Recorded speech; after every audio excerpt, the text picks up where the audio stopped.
آپ تو وہاں جا کے خود مہذب فاتح بن گئے نا. فتح تو مسلمانوں نے کیا نہیں ہے. جب آپ فتح کر لیں گے میں آپ کے بارے میں کہوں گا آپ مہذب فاتح. لوگوں نے جب تبصرہ کیا کہ بھائی یہ تو بزدلانہ اقدام ہے, اس موقع پہ قرآن مجید نے کیا کہ فتح مبین کی نوید ہے. تو یہ چیز کہ جی آپ آخرت کے لیے سب کچھ کرتے ہیں, آخرت کے لیے جو آپ نے دنیا میں کرنا ہے اگر تو دین کے مطابق کرنا ہے تو دین کا مزاج تو یہ ہے, اور اگر آپ نے جنونیت کے تحت کرنا ہے, فاشسٹ جس طرح لوگ کرتے ہیں اس طرح کرنا ہے تو وہ آپ کریں. کر کے آپ نے دیکھ لیا مذہب کا نام مت لیں اس کو. جب آپ مذہب سے لیبل کرتے ہیں تو مذہب جب آئے گا درمیان میں تو اخلاقیات کو بھی لے کر آئے گا. وہ سب سے پہلے پوچھے گا نان کمبیٹنٹس پہ ہاتھ کیسے اٹھایا تم نے, پھر وہ یہ چیز بھی لے کے آئے گا تم نے معاہدات کیے ہیں, ان معاہدات کی پیروی کی ہے. پہلے ان معاہدات کو اعلانیہ توڑنا پڑتا ہے. یہ دلیل پیش کی جا رہی ہے کہ وہاں پر کوئی سویلین نہیں ہے, یہ ایک فوجی چھاؤنی ہے, اور فوجی چھاؤنی پہ اگر حملہ کیا تو اس میں کوئی ایسی بات نہیں ہے تو مذہب کے خلاف ہو. ہاں, اس اصول پہ تو پاکستان کے اندر جن لڑکوں نے NCCA میں حصہ لیا ہے ان سب کو بھی طالبان کو مارنے کی اجازت ہونی چاہیے, اس لیے کہ وہ بھی کمبیٹنٹ ہے. کمبیٹنٹ وہ ہوتا ہے جو میدان جنگ میں ہتھیار اٹھا کے آتا ہے. میدان جنگ کے اندر اگر کوئی نرس موجود ہے تو وہ بھی کمبیٹنٹ نہیں ہے. تو فوجی اگر اپنے گھر پہ سو رہا ہے تب بھی وہ کمبیٹنٹ نہیں ہے. کمبیٹنٹ کا مطلب یہ ہے کہ اس حالت میں وہ آپ کے سامنے اعلان جنگ کیے ہوئے ہتھیار لے کے آ گیا. تو اس استدلال کے اوپر تو پھر طالبان کا مقدمہ تسلیم کرے نا. ان کے نزدیک جمہوریت کفر ہے اور پاکستان کے سارے لوگ جو ہیں وہ اس کو سپورٹ کر رہے ہیں تو وہ کمبیٹنٹ ہو گئے. نجم صاحب نے جس طرح اشارہ کیا وہ حافظ ڈاکٹر محمد زبیر صاحب حفظ اللہ اور بہت صاحب علم ہے, غامدی صاحب کے اوپر تنقید پہ بھی ان کا بڑا کام ہے. انہوں نے ہم نے جو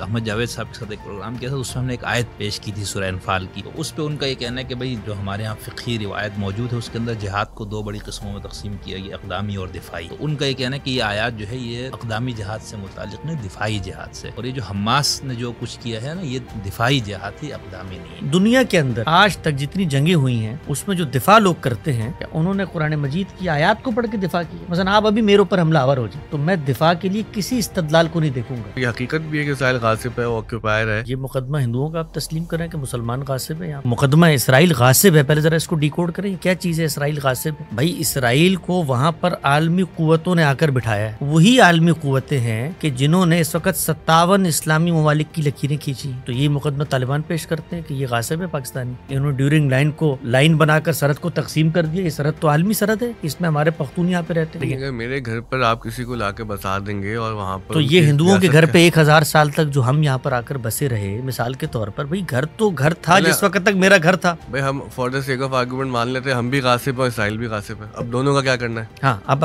اگر دونوں کا کرنا تو سب سے پہلے اپنی زمین چھوڑیں, ہندوؤں کے حوالے کریں اور جائیں عرب ممالک میں واپس, پھر اگلوں سے بات کریں گے. تو دنیا کے اندر جو ہے یہ تو جگہ بھی پتہ ہے ہم لوگوں کو, تو وہ بھی ہماری تو اصل بھی نہیں پتا, DNA کروانا پڑے گا, پتہ لگے ہم یہیں آریائی نسلوں سے تعلق رکھتے ہیں. یہ جو ہے نا کھڑا ہو جانا, وہی کھڑے کہاں ہوئے پہلے تو یہ بتائیں. وہ جرگمالی چھپانا یہ کوئی چھوٹی بات تو نہیں تھی نا. اب آپ جانتی ہیں کہ ٹیکنالوجی کس قسم کی اسرائیل کے پاس ہے, امریکہ کے پاس ہے, تو ڈھونڈ لیتے ہیں جا کے جرگمالی. تو ہم نے بھی ایبٹ آباد میں چھپایا ہوا تھا, یہاں لے گا نا ڈھونڈ کے پکڑ کے. اس میں ہماری تو کوئی بہادری اور کامیابی نہیں ہے. یعنی اس کے بعد کیا ہم لوگ بہت دلیر ہو گئے. وہ 12 سال تک وہاں ڈھونڈ رہا تھا افغانستان میں, وہ ہمارے یہاں محلے سے مل گیا. تو اس میں ہماری دلیری اور بہادری کیا ہے؟ منہ چھپاتے ہوئے پھرتے ہیں, ہمیں پتہ ہی نہیں تھا جی کیا ہو گیا. میں نے آپ کے پروگرام میں آج سے 2 سال پہلے کہا تھا کہ دنیا کی تاریخ میں جب فتح ملتی تھی تو آپ کی ماں, بہن, بیٹیوں کو لونڈی بنایا جاتا تھا اور اس کے بعد وہ آپ کی باج گزار ہوتی, ان کی تقدیر کا فیصلہ کیا جاتا اور آپ لوگ غلام بنتے تھے. یہ دنیا کا عرف ہے, یہ کام ہم نے بھی کیا اور ہمارے ساتھ بھی ہوا. خدا کا شکر ادا کریں کہ یہ جو عالمی قوتیں ہیں کم سے کم یہ اتنی مہذب ہو چکی ہیں کہ یہ آپ کو آپ کے ملکوں میں نیند خود مختاری دے دیتی ہیں. اس کو ہونے دیتی ہیں کہ آپ ترکی بنا لیں, آپ ملیشیا بنا لیں, اور ہم اس کے مقابلے میں کہاں کھڑے ہیں کہ شوکت کفر کا خاتمہ کرنا ہے. آپ کی اسی بات سے مہذب فاتح والے وہ ترکیب سے ایک بھونچال کھڑا ہو گیا تھا. تقریباً آپ نے وہی بات دہرا دی. اب سوال تو یہ ہے نا کہ آپ کے سامنے 80,000 مار دیے, 16,000 بچے مار دیے, اور کیسے کیسے مظالم ہوئے, حاملہ خواتین کے ساتھ کیا ہوا, چھوٹے چھوٹے بچوں کے ساتھ کیا ہوا. تو ہم اب یہ تو نہیں کہہ سکتے کہ بھائی چونکہ 2000 سال پہلے وہ غلامی کا زمانہ تھا اور لونڈیاں بناتے تھے اور غلام بناتے تھے, تو ٹھیک ہے وہ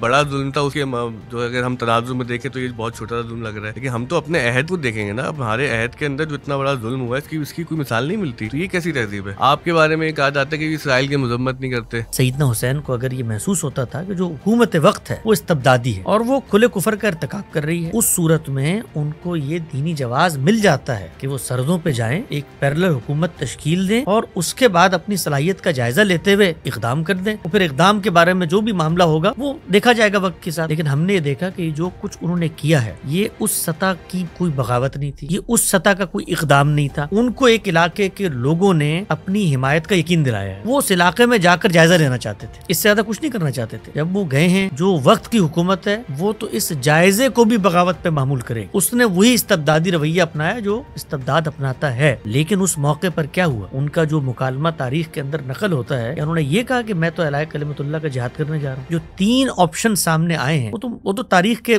دریچوں میں موجود ہے نا. امام علی مقام امام حسین علیہ السلام کے اقدام سے متعلق تو کئی تعبیرات ہیں نا. خود شیعوں میں اس کی 8 سے 10 تعبیرات ہے کہ کیوں امام نے قدم اٹھایا, کیونکہ ہر تعبیر کے اوپر اعتراضات ہے. اور اہل سنت کے ہاں بھی 2 سے زائد تعبیرات ہے کہ امام کا یہ قدم کیا تھا. ایک تو وہ جو حسین الیاس صاحب نے بیان فرمایا, اور ایک دوسرا جو آپ بتا رہے معاہدہ والا, اور تیسرا اس کے اوپر مطلب کچھ لوگوں نے جو اسلامی حکومت وغیرہ کے جو جدوجہد کرنے والے وہ سب اسی کو لیتے ہیں. یا جب بھی یہ بحث حماس والی ہماری جب دلائل کے اختتام پہ پہنچتی نا, تو میرا تجربہ یہی رہا کہ وہ یہیں پہ بات آتی ہے. ہاں, لیکن اس میں جو اصل سوال ہے وہ یہ کہ ذرا پوچھا جائے نا کہ وہ معاہدے کی کاپی کہاں ہے, جس کو بنیاد بنا کر ایک پوری کی پوری عمارت تعمیر کی کاپی کہاں ہے اس نہیں, وہ امام حسن علیہ السلام سے جو امیر معاویہ کا ہوا تھا وہ تو سب ہوا تھا. اس کی کوئی تاریخ کا مسلمہ دستاویزی ثبوت ہے جس کے اندر یہ شرط طے کی گئی ہو یہی معاہدات تھے جن کے تحت جس وقت صلح ہوئی ہے, تو یہی اہل بیت ہیں جن کے وظائف مقرر کیے گئے ہیں. 5 ملین درہم دینار ان کو ملتے تھے اسی فاسق ظالم حکمران سے جس کے بارے میں آپ آج باتیں کرتے ہیں. وہ لیتے ہوئے تو ظاہری بات ہے وہ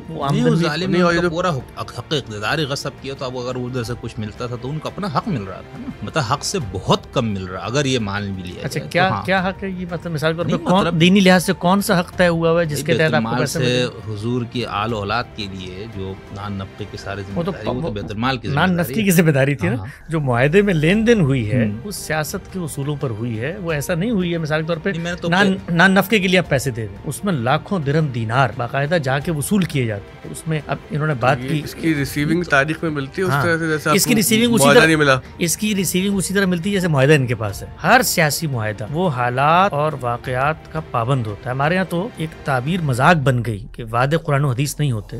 ہمارے صدر صاحب نے کہا تھا, آصف علی زرداری صاحب نے کہا تھا, مرد حر آصف علی زرداری صلی اللہ تعالی, یہ انہوں نے ایک بات کی تھی. یہ بات آپ لوگوں کے فکر پر اگین ایک یہ چارج ہے کہ بھئی آپ لوگوں نے جہاد کو تقریباً معطل ہی کر دیا ہے اور بالکل لوگوں کو ایسا سبق سکھا دیا ہے کہ مولویوں کے خلاف روزانہ جہاد کرتے ہیں. ہماری تو پوری فکر ہی جہاد ہے. ہم نے تو جہاد کو ترک کیا, ہم تو وقت جہاد میں, بلکہ ہمارے تو دفاعی جہاد ہے. ہمارے تو لوگوں کو پکڑ کے تو ہمارے یہاں تو جہاد پہلے دن سے جاری ہے. ہمارے تو اکابرین کو ہم نے تو وہ بنیادیں رکھ دی ہیں کہ مخاصمت کی, کہ اب ہمارے ساتھ تو ہر وقت جہاد ہوتا رہے گا. ہمارے تو اکابرین نے ہجرت کی ہے اس جہاد کی وجہ سے. کہ وہ آپ کی ہجرت پر بھی لوگ سوال اٹھاتے کہ تو کیا ہے, عربی کا مقولہ ہے کل شیء یرجو الی اصلہ, کہ یہ تو اردو کا بھی ہے, پہنچی وہیں پہ خاک جہاں کا خمیر تھا. پنجابی میں بھی وہ تو آپ پہ. السلام علیکم. آج ہمارے ساتھ حسن الیاس صاحب اور شمس الدین حسن چگری صاحب موجود ہیں. حسن بھائی السلام علیکم. وعلیکم السلام جناب, خیریت سے؟ پچھلے پوڈ کاسٹ کی یادیں ابھی ہماری ختم نہیں ہوئی کہ ہم نے ایک دفعہ پھر آپ کو زحمت دی, بہت شکریہ. بہت عنایت. اچھا دیکھیں, اس وقت جو مسئلہ زیر بحث ہے اور بہت زیادہ ہی زیر بحث اب تو, اور اس میں ہمارے پلیٹ فارم سے بھی کچھ گفتگو اس طرح کی گئی ہے کہ وہ اس پہ کافی تنقید بھی ہو رہی ہے, تحسین بھی ہو رہی ہے. ظاہر ہے کہ جس کا جو نقطۂ نگاہ ہے وہ اس کو پیش کر رہا ہے. تو ہم آپ سے یہ جاننا چاہتے ہیں کہ جو پوری بحث ہے یقیناً آپ کے سامنے ہے, اور اس میں حماس کے حوالے سے جو سب سے اہم سوال جو مجھے لگتا ہے وہ یہی ہے کہ جو 7 اکتوبر کی جو کارروائی تھی, کیا یہ کوئی دینی جواز رکھتی ہے یا کوئی مذہبی جواز رکھتی ہے؟ کیونکہ ہمارے مسلمانوں کی نفسیات تو یہی ہے کہ اس وقت ہم غلامی اور محکومی میں وقت ضرور گزار رہے ہیں, لیکن اس غلامی سے نکلنے کے لیے کوئی عملی اقدام تو اٹھانا پڑے گا, کچھ تو کرنا پڑے گا کہ ہم اس غلامی کی زنجیر کو توڑ کے آگے بڑھیں وغیرہ وغیرہ. تو آپ جب اس کو مذہبی تناظر میں, خالصتاً مذہبی تناظر میں اس حملے کو دیکھتے ہیں, تو آپ کو کوئی اس کی توجہ نظر آتی ہے؟ لیکن دنیا میں جو حقائق ہمارے سامنے آتے ہیں ان کا تجزیہ کرنے کے 2 پہلو ہیں. پہلا تو یہ ہے کہ آپ اسی جذباتی رمق کے اندر بہتے ہوئے اپنے حق کو استعمال کرنے کی بحث کریں اور کہیں کہ بھئی یہ استبداد ہمارے اوپر مسلط ہو گیا تھا, تاریخی اعتبار سے یہ سرزمین ہماری ہے, لہٰذا ہم کوشش کر کے اس کو واگزار کروائیں گے. دوسرا طریقہ یہ ہوتا ہے کہ جو اقدامات کے نتائج نکلے ہیں اس کی ریورس انجینئرنگ کی جائے اور یہ دیکھا جائے کہ یہ جو کچھ آپ کو حاصل تھا ان اقدامات کے نتیجے میں اس میں اضافہ ہوا یا کمی ہوئی. میرے نزدیک اس معاملے میں جو دینی بحث ہے وہ ایک پہلو سے تو بہت اہمیت کی حامل ہے کہ اللہ تعالیٰ نے ہمیں اپنی کتاب میں بتایا ہے کہ جب تم اقدام کرنے کے لیے جا رہے ہو تو دین کبھی بھی آپ سے کوئی ایسا مطالبہ نہیں کرتا جو علم اور عقل کے استدلال سے ماورا ہو. مثلاً یہ کہ میں اکیلا شخص کھڑا ہوا ہوں، میرے سامنے کسی برائی کا ارتکاب ہوتا ہے، برائی کا ارتکاب مسلمہ حقیقت ہے، دین جب بھی مجھے اس برائی کے بارے میں کسی رد عمل کی ہدایت دے گا تو ایک اصول دین میں زیر بحث ہے، وہ یہ ہے کہ آپ کو آپ کی استطاعت سے بڑھ کر دینی لحاظ سے کسی چیز کا مکلف نہیں ٹھہرایا جاتا۔ میرے سامنے 5000 لوگ مل کے کوئی توہین کا کام کر رہے ہیں، کوئی خلاف اسلام کام کر رہے ہیں، مجھے یہ حق تو حاصل ہے کہ میں اس کو روکوں، لیکن میرا یہ جو حق کو ایکسرسائز کرنے کا عمل ہے کہ دین نے مجھے اس کا مکلف ٹھہرایا ہے، تو ہم لوگ یہ بتاتے ہیں کہ اس ضمن میں جو کچھ روایتیں آپ پڑھتے ہیں، جو قرآن مجید کا استدلال ہے، وہ سب کا سب دائرہ اختیار سے متعلق ہے۔ اگر آپ کے دائرہ اختیار میں ہے، قوت، استطاعت، طاقت ہے، تو آپ یہ کام کر ڈالیں، ہاتھ سے کر سکتے ہیں ہاتھ سے کریں، زبان سے کر سکتے ہیں زبان سے کریں۔ یہ جو تدریج خود روایت کے اندر آئی ہے، یہ ہمیں یہ بتاتی ہے کہ یہ ایمان کی ادنا صورت ہے۔ خود رسول اللہ صلی اللہ علیہ وسلم نے فرمایا نا کہ ذالک اضعف الایمان، اگر تم کوئی چیز ہاتھ سے نہیں روک سکتے، زبان سے روکو، زبان سے دل میں برا جانو۔ سوال یہ ہے کہ ایک چیز کی میں طاقت اور قدرت ہی نہیں رکھتا، میرے سامنے 50 پہلوان آگے ہیں تو میں تو ان سے لڑنے کی طاقت نہیں رکھتا، تو یہ میرے ایمان کی کمی کا باعث کیسے بن سکتی؟ تو خود روایت پہ غور کرنے سے واضح ہو جاتا ہے کہ میں طاقت اور قدرت رکھتا تھا، ان لم یستطع کے الفاظ آتے ہیں، رکھتا تھا، پھر بھی میں نے یہ کام نہیں کیا، تو یہ ایمان کی کمزوری کی باعث بنتی ہے۔ تو یہ جو حماس کا پورا قضیہ ہمارے سامنے آتا ہے، اور بعض میں نے دیکھا لوگوں نے اس پر یہ بھی بحث کی کہ رسول اللہ نے خود فرمایا ہے، جو قرآن مجید کے اندر چیز آئی ہے یہ تو اقدامی چیز ہے، اگر اس کے بارے میں دفاعی صورت میں اس کا اطلاق ہی نہیں ہوتا، اور وہ ایک روایت بھی لوگ پیش کرتے ہیں جی 12,000 کا لشکر ہو تو وہ ہمیشہ غلبہ اور فتح پا لے گا۔ تو اس طرح کی چیزوں کو اندر اتر کے دیکھنا چاہیے۔ اللہ کے پیغمبر نے ایک موقع پر یہ کہا ہے مسلمانوں کو کہ اگر اتنی تعداد ہو تو وہ تو فتح پائی لے گی۔ تو جس کانٹیکسٹ میں کہا ہے، جن لوگوں کو کہا ہے، ہم جانتے ہیں حنین کے اندر 12,000 کا لشکر تھا، اول اس کو وہ فتح کامیابی حاصل نہیں ہو سکی، لیکن پھر دوبارہ اس نے کوشش کی تو کامیابی حاصل ہو گئی۔ تو پیغمبر جب بھی کوئی بات کرتے ہیں ایک زمان و مکان اور ایک اطلاق کے پس منظر میں ہوتی ہے۔ آج کے دور میں جنگ کا تعلق افرادی تعداد سے ہے ہی نہیں، آپ کے پاس 12,000 ہوں یا 12 کروڑ ہوں، جنگ کا تعلق ٹیکنالوجی سے ہے، جنگ کا تعلق ویژن سے ہے، جنگ کا تعلق معیشت سے ہے، کتنے دن آپ جنگ جاری رکھ سکتے ہیں۔ تو اس طرح کی باتیں لوگ اٹھاتے ہیں، آؤٹ آف کانٹیکسٹ لے کے آتے ہیں۔ خود قرآن مجید نے جس موقع پر یہ صورتحال ہے کہ مسلمان کمزور ہیں، ان کو کہا ہے کہ اپنا ہاتھ قتال سے روکو، اور جب موقع پیدا ہو گیا ہے، وہ موقع کیسے پیدا ہو گیا ہے کہ جو مخاطبین موجود ہیں وہ علم اور استدلال سے یہ ثابت کر سکتے ہیں کہ وہ مقابلہ کر سکتے ہیں۔ تو اس میں یہ جو صورتحال ہوئی ہے، زیادہ لڑنے بھڑنے کی ضرورت نہیں ہے۔ نتیجہ کیا نکلا؟ کیا نتیجہ غلبے کی صورت میں نکلا یا مغلوبیت کی صورت میں نکلا؟ اگر مغلوبیت کی صورت میں نکلا، جو کچھ حماس کے پاس پہلے سے تھا، جو ان کے پاس گرد و پیش کی ریاستوں میں مدد تائید تھی، اس کا خاتمہ ہوئی یا اس میں افزونی ہوئی، تو یہ چیز فیصلہ کر دے گی کہ آپ کے پاس طاقت تھی یا نہیں تھی۔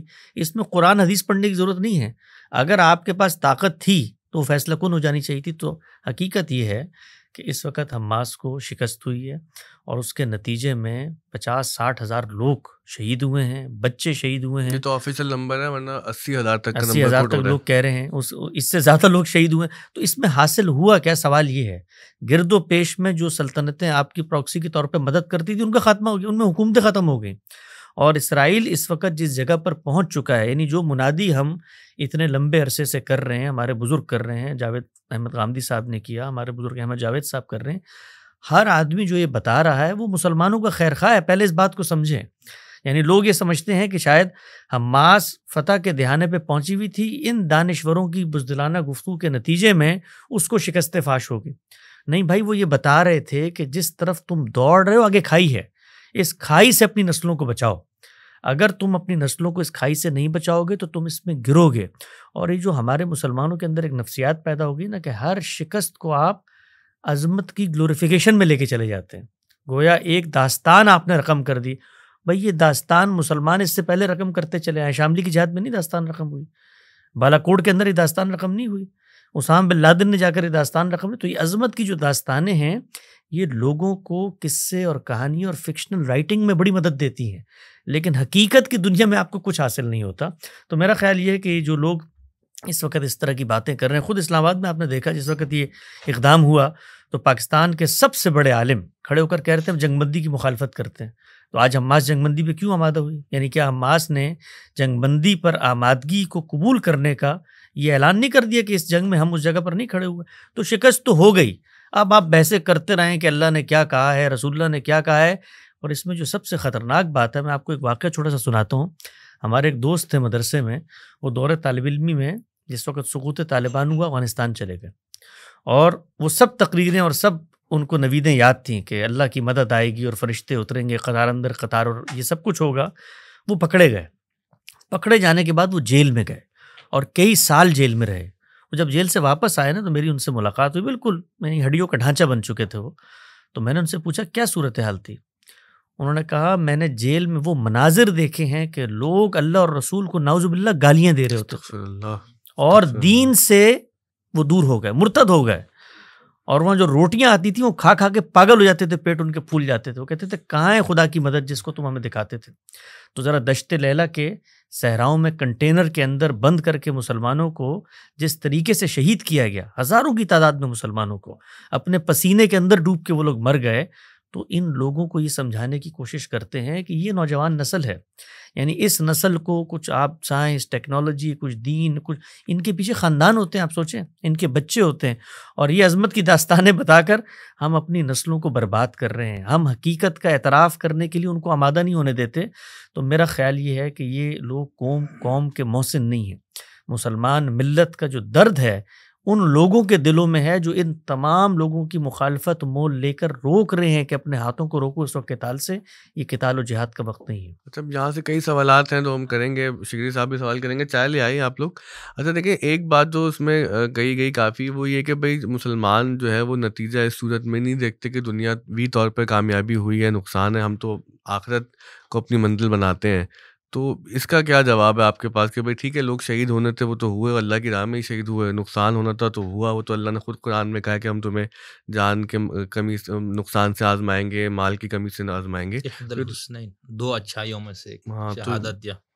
تو یہ تو سب ایک گرینڈ اسکیم کا حصہ ہے، ہمیں تو اپنا کام کرنا ہے. ٹھیک ہے، تو آپ اگر آخرت کے لیے سب کچھ کر رہے ہیں تو دنیا کے اندر زمین کا خطہ کیوں لینا چاہتے ہیں؟ یعنی دنیا کے اندر تو آپ کو ٹینجیبل فائدہ چاہیے، وہاں جا کر آپ کہتے ہیں کہ یہ ٹیریٹری ہمیں چاہیے. تو یہ ٹیریٹری لینا وہ بھی مذہبی بات کہتے ہیں کہ بھائی وہ مذہبی ضرورت ہے ہماری، وہ بیت المقدس لینا. مذہبی ضرورت جو ہے وہ اگر آپ کی ہے تو مذہبی ضرورت دوسروں کی بھی ہو سکتی ہے. یعنی مذہبی ضرورت جو ہے اس کے لیے تو پہلے مذہبی استدلال آئے گا. یعنی اللہ تعالیٰ آپ پر یہ ذمہ داری عائد کرے. میں اس کو چھوٹی سی مثال سے سمجھاتا ہوں. مثلا آج حرمین پہ حملہ ہو جاتا ہے. آپ کے علم میں ہونا چاہیے کہ حرمین پہ ماضی تاریخ کے اندر کئی دفعہ حملہ ہوا ہے اور کئی دفعہ اس کی دیواریں گرا دی گئی ہیں. یہ پھر سے نو تعمیر شدہ عمارتیں ہیں جو آپ کو نظر آتی ہیں. یہ سب کچھ ہوا ماضی کے اندر. تو مثال کے طور پہ آج حرمین پہ حملہ ہو جائے اور ہم مسلمانوں کو یہ معلوم ہو کہ جن لوگوں نے حملہ کیا ہے ان کے پاس ایسی ٹیکنالوجی ہے کہ جو حرمین کے قریب آئے گا وہ مارا جائے گا. تو دین کی یہ ہدایت کہ یہ اللہ کا گھر ہے اور بنی اسماعیل کی یہ ذمہ داری کہ آپ نے اس کو محفوظ رکھنا ہے اعتکاف کرنے والوں کے لیے، نماز پڑھنے والوں کے لیے، تب بھی یہ اجتہادی طور پر اگر آپ اقدام کرتے ہیں تو خودکشی کے مترادف ہوگا کہ آپ اس کے تحفظ کے لیے چلے جائیں اگر دینی استدلال بھی ہو.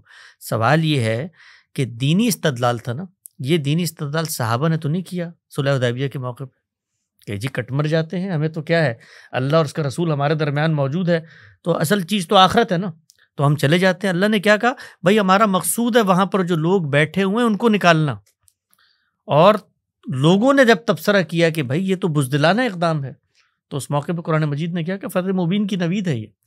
تو یہ چیز کہ جی آپ آخرت کے لیے سب کچھ کرتے ہیں، آخرت کے لیے جو آپ نے دنیا میں کرنا ہے اگر تو دین کے مطابق کرنا ہے تو دین کا مزاج تو یہ ہے، اور اگر آپ نے جنونیت کے تحت کرنا ہے، فاشسٹ جس طرح لوگ کرتے ہیں اس طرح کرنا ہے تو وہ آپ کریں. کر کے آپ نے دیکھ لیا مذہب کا نام مت لیں اس کو. جب آپ مذہب سے لیبل کرتے ہیں تو مذہب جب آئے گا درمیان میں تو اخلاقیات کو بھی لے کر آئے گا. وہ سب سے پہلے پوچھے گا نان کمبیٹنٹس پہ ہاتھ کیسے اٹھایا تم نے، پھر وہ یہ چیز بھی لے کے آئے گا تم نے معاہدات کیے ہوئے، ان معاہدات کی پیروی کی ہے. پہلے ان معاہدات کو اعلانیہ توڑنا پڑتا ہے. آپ دیکھیے جس وقت خدا کا عذاب آ گیا ہے پیغمبر کی موجودگی میں، اس وقت بھی پہلا استثناء سورۃ توبہ میں بیان کر دیا جن سے معاہدہ ہوا ہوا ہے ان کے معاہدے خاتمے ہوں گے. تو یہ جو جتنی چیزیں ہوتی ہیں، جنگ کی اخلاقیات ہے ہمارے ہاں، جنگ ظلم و عدوان کے خلاف ہوتی ہے، اس میں نان کمبیٹنٹس کو آپ حملہ آور ہوتے ہیں. وہاں پر بھی قرآن مجید نے بتا دیا ہے کہ اگر میدان جنگ میں، عین میدان جنگ میں، یہ بحث ہمارے ہو رہی ہے نا کہ جی جن لوگوں کو حماس نے وہاں پر اغوا کیا وہ تو ان لوگوں کو ووٹ دیتے تھے اور ان کو پیسہ نہیں، دیتے اس سے تھے. آگے بھی ایک بات ہو رہی ہے، وہ یہ کہ اسرائیل میں 18 سال سے عمر جتنے لوگ ہیں وہ سب ملٹری ٹریننگ حاصل کرتے ہیں، یا وہ بالجبر ان کو ملٹری ٹریننگ دی جاتی ہے. اور اب تو آپ کو پتہ ہے کہ جو آرتھوڈاکس جیوز جن کو استثناء تھا وہ استثناء بھی ختم کر دیا گیا ہے. تو ایک یہ دلیل پیش کی جا رہی ہے کہ وہاں پر کوئی سویلین نہیں ہے، یہ ایک فوجی چھاؤنی ہے، اور فوجی چھاؤنی پہ اگر حملہ کیا تو اس میں کوئی ایسی بات نہیں ہے جو مذہب کے خلاف ہو. ہاں، اس اصول پہ تو پاکستان کے اندر جن لڑکوں نے NCCA میں حصہ لیا ہے ان سب کو بھی طالبان کو مارنے کی اجازت ہونی چاہیے، اس لیے کہ وہ بھی کمبیٹنٹ ہیں. کمبیٹنٹ وہ ہوتا ہے جو میدان جنگ میں ہتھیار اٹھا کے آتا ہے. میدان جنگ کے اندر اگر کوئی نرس موجود ہے تو وہ بھی کمبیٹنٹ نہیں ہے. تو فوجی اگر اپنے گھر پہ سو رہا ہے تب بھی وہ کمبیٹنٹ نہیں ہے. کمبیٹنٹ کا مطلب یہ ہے کہ اس حالت میں وہ آپ کے سامنے اعلان جنگ کیے ہوئے ہتھیار لے کے آ گیا. تو یہ جو تعریفیں اس طرح کی ادنیٰ مماثلتیں تلاش کی جاتی ہیں کہ بھئی مثال کے طور پہ وہ ان لوگوں کو سپورٹ کرتے تھے، اس کے نتیجے میں ہم نے یہ کر لیا، تو اس استدلال کے اوپر تو پھر طالبان کا مقدمہ تسلیم کرے نا. ان کے نزدیک جمہوریت کفر ہے اور پاکستان کے سارے لوگ جو ہیں وہ اس کو سپورٹ کر رہے ہیں، تو اب وہ کمبیٹنٹ ہو گئے ہیں. تو یہ جتنی باتیں ہیں، اس طرح کی جو چیزیں ہیں، یہ جواز اب ان کو کیوں نہیں دیتے؟ یعنی اسرائیل اگر یہی اطلاق کرے کہ بھئی ہم تو ان لوگوں کے خلاف لڑ رہے ہیں جو ایک کمبیٹنٹ تنظیم کے ساتھ نظریاتی وابستگی رکھتے ہیں، وہاں پر تو آپ آتے ہیں بے گناہ عورتوں اور بچوں اور ان کو کر دیا آپ نے، تو یہ مقدمہ وہاں بھی تسلیم کریں. تو اس طرح کی جو باتیں ہیں میرے بھائی یہ چل نہیں سکتی آج کے معاشرے میں. اور چلانے کی کیا مطلب، اس میں ہمیں بحث کرنے کی ضرورت کیا ہے؟ اگر حماس کو فتح ہو جاتی تو بحث کرنے کی ضرورت نہیں، فتح نہیں ہوئی نا، شکست ہو گئی، آپ کے 50,000 بندے مارے گئے. وہ جو جن کو آپ پکڑ کے لائے تھے آج آپ ان کو واپس کر کے اپنے بندے چھڑوا رہے ہیں. تو یہ جو ساری کی ساری چیزیں ہیں یہ فقہ اسلامی کی روح سے بھی ناجائز تھیں کہ آپ نے ایسی جگہ پہ حملہ کیا، لوگوں کو یرغمال بنایا جو عملاً نان کمبیٹنٹ ہیں. اگر وہ کمبیٹنٹ ہوتے تو آپ کو شاید کوئی جواز مل جاتا. اچھا، شگری صاحب نے مجھے ایک مضمون بھیجا قبلہ زبیر صاحب کا، وہ بہت صاحب علم آدمی ہے، بہت بڑے عالم ہیں، جو انہوں نے جو ایک قانونی بات اٹھائی ہے، اگر آپ وہ سوال کی صورت میں پیش کریں. جی کیونکہ آپ گفتگو کریں گے تو گفتگو میں کوئی رنگ آئے گا نا. آپ گفتگو کریں گے تو یہ چپ ہوں گے. اچھا جی، بہت شکریہ آپ دونوں کا. آپ نے مجھے اچھا لگا آپ نے پروگرام اب جوائن کیا ہمارا. نہیں میں تو ٹھیک. اچھا حسن الیاس صاحب، آپ نے ماشاءاللہ اتنا ٹائم لگایا مکتب فراہی یا مکتب غامدی میں، اور آپ کو جو اللہ نے علم اور معرفت سے نوازا ہے، اور جتنا ٹائم آپ نے اس میں لگایا تو میرے حساب سے آپ کم از کم مجتہد فی المذہب ہے. ہم اصول فقہ میں جو مجتہد کی قسمیں پڑھتے ہیں نا، تو کم از کم غامدی صاحب کے مکتب یا فراہی جو بھی آپ نام دیں، تو اس میں آپ کم از کم جو ہے اس وقت میرے خیال سے مجتہد فی المذہب زیادہ ہے. سے تو زیادہ کیا ہے وہ پھر مجتہد مطلق بنیں گے تو الگ مکتبہ فکر بنے گا. اللہ نہ کرے وہی نئے ایک مکتبہ فکر کی بنیاد ڈالنی پڑے گی. شگری صاحب کی جو ہے نا تعریف میں خیر نہیں ہوتی. میں منتظر ہوں ابھی بم گرے گا. نہیں کوئی تو طالب علمانہ ایک دو سوالات میرے ذہن میں. تو پہلے تو وہ جو بیچ میں ذکر میں کر رہا ہوں وہ تو پوچھ لے پہلے. ہاں اسی پہ اس سے پہلے میں ایک اور چلے پہلے آپ پوچھ لیں اپنی ترتیب سے پوچھیں. نہیں تو اس میں ابھی ایک حدیث کا آپ نے حوالہ دیا نا کہ من رأى منکم منکرا فلیغیرہ بیدہ فإن لم یستطع فبلسانہ فإن لم یستطع فبقلبہ وذلک اضعف الایمان. تو مکتب غامدی کے روح سے اس حدیث کی وضاحت کس طرح ہے؟ یعنی کیا ایک فرد ہے جو مختلف اوقات میں، مثال آج میرے پاس ید سے برائی کو روکنے کی طاقت ہے تو میں وہ استعمال کر لوں، کل میرے پاس وہ طاقت نہیں رہی صرف بولنے کی طاقت ہے تو وہ استعمال کروں، اس کے بعد کوئی ایسا ٹائم آتا ہے جس کے اندر میں بول بھی نہیں سکتا ہوں تو اس کے اندر میں خاموشی اختیار کروں، یا یہ الگ الگ ان کے لیے ہے؟ یعنی پہلا ید جو ہے وہ انتظامی جن کے پاس اتھارٹی اور اختیارات ان کو مخاطب کیا گیا ہے، دوسرا جیسے آپ جیسے اصحاب علم و دانش ان کو مخاطب کیا گیا، اور تیسرا جو بالکل بیچارے عام جو لوگ جو بول بھی نہیں سکتے. تو اس کو تھوڑا سا بتا دیں. دیکھیں ہمارے ڈسکورس کے اندر جب بھی رسالت مآب صلی اللہ علیہ وسلم کی نسبت سے کوئی عملی ہدایت آپ کے پاس آتی ہے تو اس کا سررشتہ اور اصل دریافت کی جاتی ہے. اس سررشتہ اور اصل قرآن مجید کے اندر موجود ہے. قرآن مجید ہمیں یہ بتاتا ہے کہ دنیا کے اندر اللہ تعالیٰ نے جب تم ایمان لے آتے ہو تو ایمان کے کچھ لازمی تقاضے ہیں جن پر تم نے کھڑا ہونا ہے. اس ایمان کے تقاضوں میں سے ایک اہم تقاضا تواصی بالحق اور تواصی بالصبر ہے. آپ نیکی کی تلقین کرتے ہیں اور لوگوں کو برائی سے روکتے ہیں. تلقین اور نصیحت اس کے بارے میں انسان کو کسی سے پوچھنے کی ضرورت نہیں ہوتی کہ میں نے یہ کس کو کرنی ہے، جو آپ کا دائرہ اختیار بنتا ہے اس کے اندر اس کا ظہور آپ سے آپ ہونا شروع ہو جاتا ہے. اس کو ایک چھوٹی سی مثال سے سمجھے. ہمارے یہاں بسا اوقات بہت ساری چیزیں بڑے گہرے فلسفیانہ مباحث میں چلی جاتی ہیں، وہ اپنے اندر بڑی سادہ کامن سینس کی حقیقتیں رکھتی ہیں. آپ جس وقت باپ بنتے ہیں، باپ بننے کے بعد آپ کو کوئی فلسفہ، کوئی مذہب، کوئی کلام پڑھنا پڑتا ہے کہ جو بیٹا آپ کی آغوش میں ہے اس کے معاملات کو آپ دیکھیں. پڑھے تو زیادہ بہتر ہوگا. ہاں، پڑھ لے تو بہتر ہوگا، لیکن یہ جو حق آپ کو ملتا ہے، یہ حق فطری طور پر آپ اس اساس سے اخذ کر لیتے ہیں، اس لیے کہ وہ بچہ آپ کی آغوش میں ہوتا ہے، آپ اس کی پرورش، تربیت، پرداخت، نشو و نما کر رہے ہوتے ہیں. تو آپ سے آپ کو یہ حق مل جاتا ہے کہ جس وقت تک یہ اپنے فیصلے نہیں کر سکتا اس وقت تک میں اس کے بڑے فیصلے کروں گا. تو یہ جو حقوق اور فرائض کی پوری بحث ہے، یہ ہر انسان اپنی پوزیشن میں رہتے ہوئے خود بخود طے کر رہا ہوتا ہے. اس سے آپ کا ایک دائرہ اختیار بنتا ہے. مثال کے طور پہ میں اس وقت یہاں مہمان کی حیثیت سے آیا ہوں، ان کے کچھ حقوق مجھ پر عائد ہوں گے، میرے کچھ حقوق ان پہ عائد ہوں گے، وہ طے شدہ ہیں. یہ مجھ سے، میرے حق سے آگے بڑھ کے کوئی مطالبہ نہیں کر سکتا، نہ میں کر سکتا ہوں. تو دین اسلام میں یہ طے ہے کہ شریعت کی جو ہدایات آپ کو دی ہیں، پہلی بات تو یہ ہے کہ وہ آپ کو آپ کی استطاعت کی حیثیت سے دی. اگر آپ اس پہ عمل نہیں کر سکتے تو وہ ہدایت آپ سے اڑ جاتی ہے. مثال کے طور پر نماز ہے، آپ نماز کو ادا نہیں کر سکتے تو اللہ تعالیٰ نے آپ کو رخصت دے دی ہے، آپ جمع کر کے پڑھ لیں، آپ قصر کر کے پڑھ لیں. جو نماز کے متعین اعمال ہیں ان پر عمل درآمد نہیں ہو سکتا تو آپ بیٹھ کے نماز پڑھ لیں. تو جو حقیقت ہے اس کے مماثل پر آپ عمل کرنا شروع کر دیتے ہیں. اسی طرح سے جو حرمتیں ہیں ان کا آپ ارتکاب کرنے جا رہے ہیں تو قرآن نے بتا دیا کہ اگر استرار کی کیفیت ہے تو تم حرام کا بھی ارتکاب کر سکتے ہو. تو شریعت نے ہر جگہ پر عملی طور پہ احکام دے کر یہ بتایا ہے کہ جو بھی حکم ہے وہ تمہاری استطاعت سے متعلق ہے. استطاعت اڑ جاتی ہے تو حکم اڑ جاتا ہے. اب یہ جو حکم ہے کہ آپ نے نیکی کی تلقین کرنی ہے، برائی سے لوگوں کو روکنا ہے، یہ ہر انسان سے متعلق ہے. اس میں کچھ ذمہ داریاں اضافی نظم اجتماعی پر بطور دینی ہدایت کی بھی ڈالی گئی ہیں، وہ الگ سے ڈالی گئی ہیں، لیکن ہر انسان اپنے دائرہ اختیار میں کام کرتا ہے. اب روایت کے اندر جب یہ بات آئی ہے کہ آپ اپنے سامنے کوئی برائی ہوتے ہوئے دیکھیں تو اللہ کے پیغمبر ہر ایک کو یہ کہہ رہے ہیں، ایک باپ کو بھی کہہ رہے ہیں، ایک اسکول کے پرنسپل کو بھی کہہ رہے ہیں، ایک وقت کے حکمران کو بھی کہہ رہے ہیں. اب اس نے یہ طے کرنا ہے کہ اس کا دائرہ اختیار کیا ہے. یہ برائی جو ہو رہی ہے کیا اس کے دائرہ اختیار میں ہو رہی ہے؟ مثال میں میرا بیٹا اگر کوئی فحش حرکت کرتا ہے تو یہ میرے دائرہ اختیار میں ہے کہ میں وہاں پر اگر اس کا کان لال کر سکتا ہوں تو کان لال کروں گا، ہاتھ سے روکوں گا. نہیں کر سکتا تو زبان سے بتاؤں گا. بچہ بالغ ہو گیا، بڑا ہو گیا، یا مثال طور پر میرا بچہ نہیں پڑوسی کا بچہ ہے تو ہو سکتا ہے میں دل میں برا جانوں. تو ہر آپ کی جو کیپیسٹی ہے اس کے ساتھ آپ پر ذمہ داری عائد ہوتی ہے. یہ نہیں ہو سکتا کہ ایک شخص اٹھے اور معاشرے کے اندر ہونے والی برائی کو ہاتھ سے روکنے کو، اس کا وہ مکلف ہی نہیں ٹھہرایا گیا. وہ مکلف ہی دائرہ اختیار کے اندر ہوتا ہے.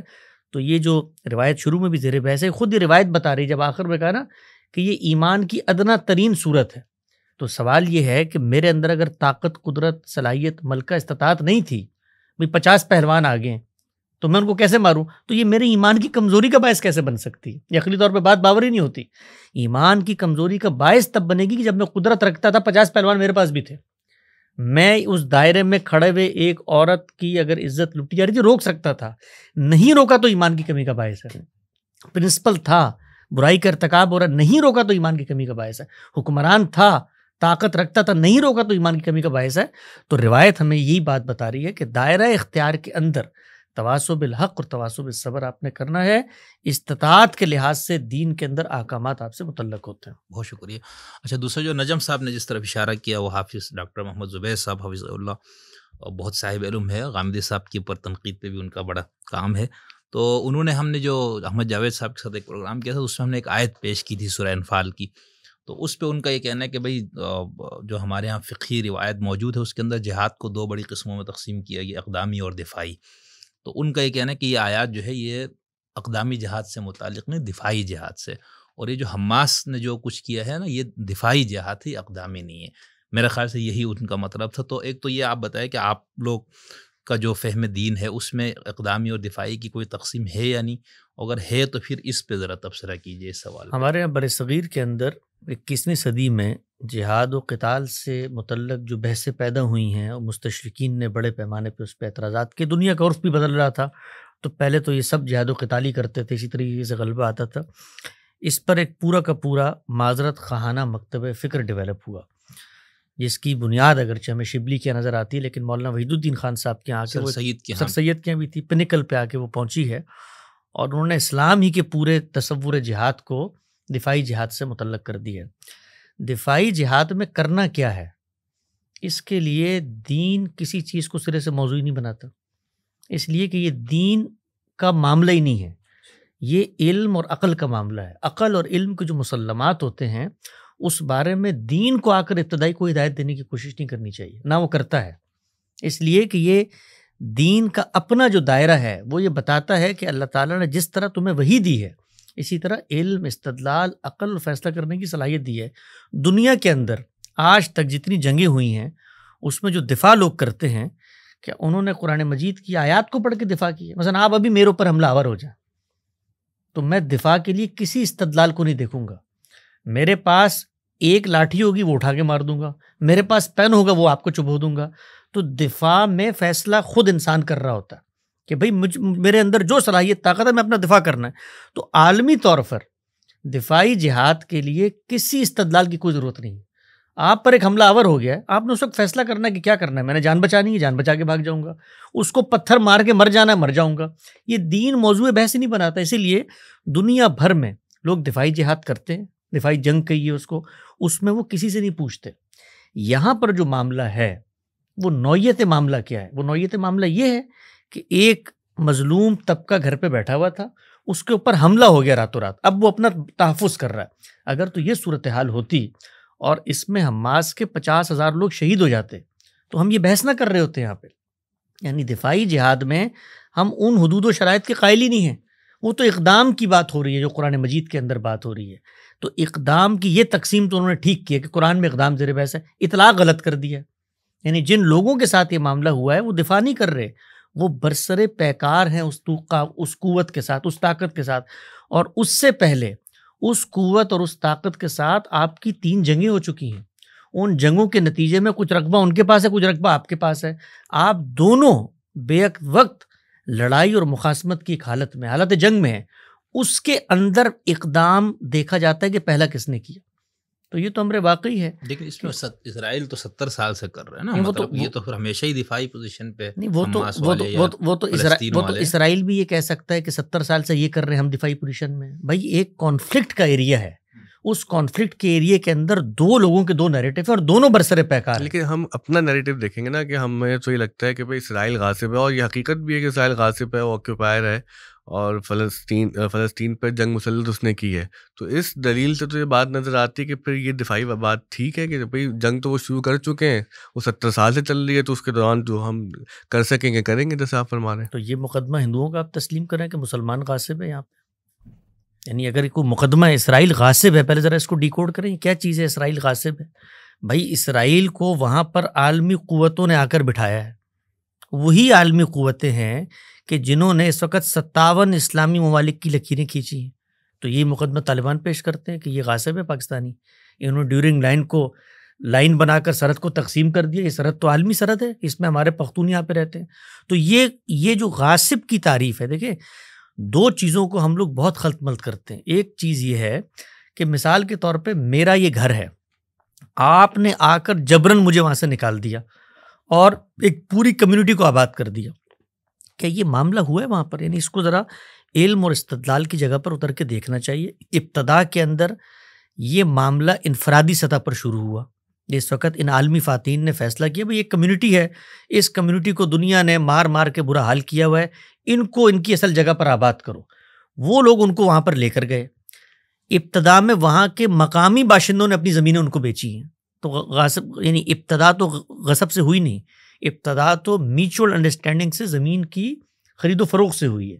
اس کے بعد عالمی قوتوں نے جن کا وہاں پر غلبہ تھا، جو وہاں پر حکومت کر رہے تھے، انہوں نے ان کی ایک ریاست و سلطنت بنانے کا اعلان کیا۔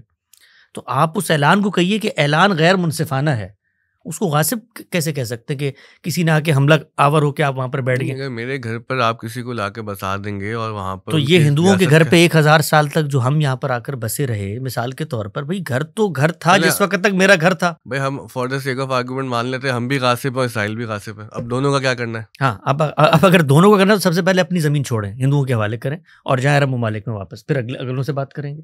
تو دنیا کے اندر جو ہے یہ تو جگہ بھی پتہ ہے ہم لوگوں کا، تو وہ بھی ہماری تو اصل بھی نہیں پتہ، ڈی این اے کروانا پڑے گا، پتہ لگے ہم یہیں آریائی نسلوں سے تعلق رکھتے ہوں. تو یہ جو بحثیں ہوتی ہے نا جی غاصب ہے. مثلا یہ اس وقت کراچی کے اندر آپ بیٹھے ہوئے، یہ کراچی میں، یہ کس کا کراچی ہے بھائی؟ کراچی سندھ کا صوبہ ہے. تو سب سے پہلے تو آپ مہاجرین غاصب ہیں جو ہمارے صوبے میں آ کے بیٹھ گئے، پھر پٹھان غاصب ہیں وہ یہاں پر آ کے بیٹھ. بھائی دنیا کے اندر آباد کاریاں ہوتی ہیں، خطوں کے اندر لوگ جاتے ہیں. طاقت آپ کے پاس نہیں تھی، آپ کے پاس طاقت تھی جس زمانے میں، تو یہ سلطنت عثمانیہ نے جو طاقت کی ہے پوری دنیا میں، یا آپ اسپین چلے گئے یا آپ یہاں مشرق وسطیٰ سے آگے نکلے ہر جگہ پر، تو بھائی طاقت تھی. طاقت جب ہوتی ہے تو اس کے بعد آپ فیصلے کرتے ہیں، کمیونٹیوں کو آباد کرتے ہیں، ان کو وہاں سے نکالتے ہیں. اسی پر دنیا چلتی ہے، آج بھی اسی پہ چل رہی ہے. یہ جو مثال کے طور پر یمن کے اندر حوثی باغیوں کو نکالنے، کبھی آپ نے پروگرام کیا اس کے اوپر اس طریقے سے؟ سعودیہ بڑا غاصب ہے، عمرے پہ جانا ہوتا ہے نا تو مشکل ہوتی ہے. کبھی چین پر کیا ہے غور مسلمانوں پہ کہ وہ غاصب ہے، کبھی پاکستان میں بیٹھ کے کیا بلوچستان کے خطے کے اندر جس طرح خان افقلات کے خلاف آپریشن، وہ غاصب ہے. بھائی طاقت جہاں پر آتی ہے وہ فیصلہ کرتی ہے. طاقت آ گئی، انہوں نے فیصلہ کیا، ایک سلطنت کو وجود پذیر کیا. آپ کے پاس طاقت نہیں ہے، آپ رو رہے ہیں کہ بھئی یہ ہماری آبا کی سلطنت تھی. لے لو واپس یار، آبا کی سلطنت تھی، نہیں لے سکے نا. تو حقیقت کو تسلیم کرو کہ عالمی نظم نے ایک ملک کو وجود پذیر کیا ہے، اسی عالمی نظم نے آپ کو بھی وجود پذیر کیا ہے، اور وہ یہ کہتا ہے کہ یہ جو مقدس مقام ہے اس کو انٹرنیشنل سٹی کا درجہ دو، اپنے اپنے ملکوں میں رہو. تو ہم لوگ یہ جو اس وقت بحث کر رہے ہیں ہمارے مسلمان، مجھے تو کبھی کبھی ان کے اوپر ترس آتا ہے کہ یہ سچ بھی نہیں بولتے. وہی غاصب کی بات کرو، ذرا اپنا مذہبی نیریٹو نکالو، فقہ کی کتابیں نکالو. آپ یہ کہتے ہو کہ پوری دنیا میں حق کی حکومت اگر کسی کو ہے تو مسلمانوں کو ہے، تو آپ تو پوٹینشیل غاصب ویسے ہی بن گئے. یعنی شوکت کفر کا خاتمہ کر کے صالحین کی حکومت قائم کرنی ہے، تو یہ غصب کا مقدمہ آپ لے کر کیسے آ رہے ہیں؟ آپ کے تو پوٹینشیل نیریٹو کے اندر ہے کہ پوری دنیا میں ہم نے حکومت کرنی ہے. تو اللہ کی حکومت قائم ہوگی نا. ہاں تو اللہ کے نام پر غصب کریں گے نا آپ، تو پھر اس کو تسلیم کریں. پھر یہ کیوں بات کرتے ہیں آ کر کے جی مثال کے طور پر ایک غاصب قوت وہاں پر آ گئی ہے، کشمیر میں بھی غاصب قوت وہاں پر، چیچنیا میں بھی غاصب قوت آ گئی، برما میں بھی غاصب قوت. بھائی عالمی عرف ہے، طاقت ہے، فیصلے کرتی ہے. آپ یہ کہیے کہ ان فیصلوں کو سیاسی بنیاد پہ ہم نہیں مانتے. مثال کے طور پر ہمیں یہ لگتا ہے کہ اسرائیل پورا کا پورا فلسطین ہونا چاہیے، ہندوؤں کو لگتا ہے پورا کا پورا پاکستان ہندوستان کا حصہ بننا چاہیے، کسی اور سلطنت کو لگتا ہوگا کہ وہ اس کا. تو یہ آپ کا مقدمہ ہے نا، اس مقدمے کو علم استدلال کی بنیاد پہ پیش کریں. طاقت ہوگی تو مقدمہ تسلیم ہو جائے گا، طاقت نہیں ہوگی تو نوحہ پڑھتے رہیں گے. غاصب کہیں، چور کہیں، ڈاکو کہیں، اس کو جو بھی کہیں، اس وقت 90% اس خطے پہ اس کی حکومت ہے. اس حکومت کو آپ گرانے میں کامیاب ہو جاتے تو میں بھی آپ کے پیچھے کھڑے ہو کے سلام پیش، نہیں کامیاب ہوئے نا بھائی.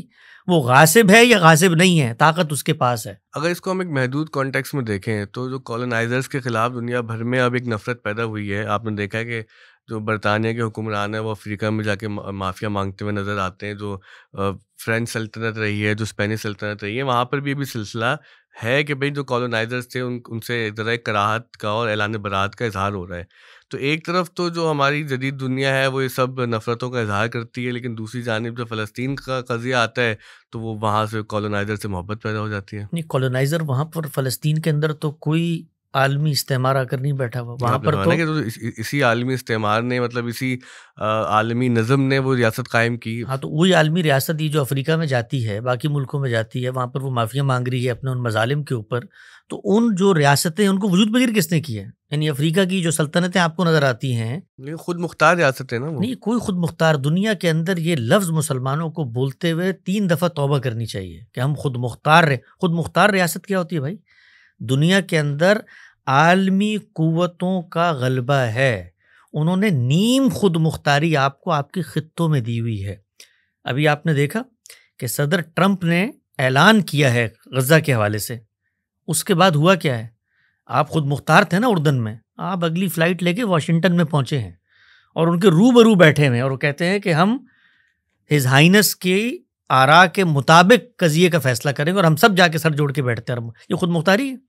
اس کے 4 دن بعد سعودی عرب کے اندر سارے عالم عرب کے حکمران سر جوڑ کے کون سی خود مختاری؟ یہ سعودی عرب نے پہلے تو اسٹیٹمنٹ نکالا تھا، ٹرمپ صاحب کے جو اسٹیٹمنٹ تھا اس کا رد کیا، اس کی مذمت کی، اس کا انکار کیا کہ ہم اس سولوشن کے لیے ریڈی نہیں ہیں. دنیا کے اندر جی پولیٹیکل میدان میں لین دین ہوتی ہے، اسٹیٹمنٹس بھی آتی ہیں. آج امریکہ یہ فیصلہ کر لے مثال کے طور پہ کہ ہم نے یہ کام کرنا ہے، فیصلہ کر لے، اس وقت وہ فیصلے کی پوزیشن میں نہیں پہنچا. وہ بھی یہ دیکھ رہا ہوتا ہے کہ ایک بڑی بات کر کے کتنی نیگوسیشنز ہو سکتی ہیں. ممکن ہے کہ اس کے بعد وہ کہیں کہ جی ہم سب مل کر غزہ کا کنٹرول سنبھال لیتے ہیں. وہ کہے گا اسرائیل اس سے پروٹیکٹ ہو گیا، میرا مقصد پورا ہو گیا. تو یہ جو عالمی سیاست ہوتی ہے اس کے اندر اسی طرح سے بارگیننگ ہو رہی ہوتی ہے. لیکن امریکہ فیصلہ کر لے کہ ہم نے یہ کرنا ہے، اس کے بعد یہ عرب حکمران جو ہیں آپ دیکھیں گے کہ کیسے لمحوں کے اندر ان کا فیصلہ بھی اس کی تائید میں ہو جائے. لیکن ابھی ٹرمپ نے حالیہ دنوں میں یہ کہا کہ بھائی سیٹرڈے تک اگر سارے جو یرغمالی ہے وہ نہیں چھوڑے گئے تو وہ غزہ کو ہم جہنم بنا دیں گے وغیرہ وغیرہ. لیکن حماس نے تو دلیری کا مظاہرہ کیا، انہوں نے نہیں چھوڑے، وہ تو 3 کر کے چھوڑ رہے ہیں، پھر 4 لاشیں چھوڑ دیں. تو ایسا بھی نہیں ہے کہ جو عالمی طاقتیں ہیں کہ وہ بالکل خدا کی طرح تقدیر لکھ رہی ہیں ہماری. اگر کوئی ان کے سامنے کھڑا ہوتا ہے اپنی کمزور قوت کے ساتھ تو وہ کوئی میسج تو دیتا ہی ہے ان کو. نہیں کھڑا نہیں ہوتا بھائی جان، ان کے سامنے بیٹھ کر گفتگو کرتا ہے. دنیا کے اندر اسی طریقے سے نیگوسیشنز ہوتی ہیں، وہ عالمی طاقتیں ہوں یا علاقائی طاقتیں ہوں. نیگوسیشنز کے اندر آپ ڈیمانڈز رکھتے ہیں، وہ ڈیمانڈ دوسری طرف سے کچھ مڈل گراؤنڈ پہ آتی ہے اور آپ اپنا فائدہ حاصل کر لیتے ہیں. تو یہ جو ہے نا کھڑا ہو جانا، بھائی کھڑے کہاں ہوئے پہلے تو یہ بتائیں. وہ یرغمالی چھپانا یہ کوئی چھوٹی بات تو نہیں تھی نا. اب آپ جانتے ہیں کہ ٹیکنالوجی کس قسم کی اسرائیل کے پاس ہے، امریکہ کے پاس ہے، تو وہ ڈھونڈ لیتے ہیں جا کے یرغمالی. تو ہم نے بھی ایک ایبٹ آباد میں چھپایا ہوا تھا، یہاں لے گا نا ڈھونڈ کے پکڑ کے. تو اس میں ہماری تو کوئی بہادری اور کامیابی نہیں ہے. یعنی اس کے بعد کہ ہم لوگ بہت دلیر ہو گئے. وہ 12 سال تک وہاں ڈھونڈ رہا تھا افغانستان میں، وہ ہمارے یہاں محلے سے مل گیا. تو اس میں ہماری دلیری اور بہادری کیا ہے؟ منہ چھپاتے ہوئے پھرتے ہیں، ہمیں پتہ ہی نہیں تھا جی کیا ہو گیا. تو یہ جو صورتحال ہے بھائی، آپ نے وہاں سے بندے پکڑ کے آپ لے آئے ہیں اپنے پاس. تو طالبان روز اغوا کر کے لے جاتے ہیں، کراچی سے لے جاتے ہیں، کتنے بچوں کو لے جاتے ہیں، تاوان وصول کرتے ہیں. تو اس میں کوئی بہادری ہو جاتی ہے؟ یہ ناکامی ہو جاتی ہے. یعنی یہ جو مسلمانوں کے ہاں وقتی نوعیت کی حماس گاڑیوں میں جھنڈے لگا کے دندناتی ہوئی یرغمالیوں کو پڑھ کے مسلمانوں کے اندر جو جذبہ نکلا بھی خلافت کا دوبارہ سے احیا ہو گیا. بھائی کیا ہوا یار؟ آپ کے 50,000 لوگ مار دیے، آپ کے پاس یرغمالی تھے، ان کے قیدی آپ کے پاس، انہوں نے زندہ آپ سے لینے کی بات کی، کچھ بارگین ہوئی، آپ بندے ان کے پاس. آپ کے پاس کیا ہے اس وقت؟ سوال یہ ہے. آپ کے پاس طاقت تھی ارد گرد کے ممالک میں، ان کی حکومتیں کہاں ہیں؟ قصہ پاری نہ بنتی جا رہی ہے. یعنی یہ لبنان کے اندر دیکھیں کیا ہوا، شام کے اندر دیکھیں کیا ہوا. ایران نے جس کو کہتے ہیں مسلمان طاقت، یہ وہ سارے جو اڑائے تھے ہزاروں میزائل، وہ کہاں گئے ہوا میں؟ وہ تو گرے نہیں پھر.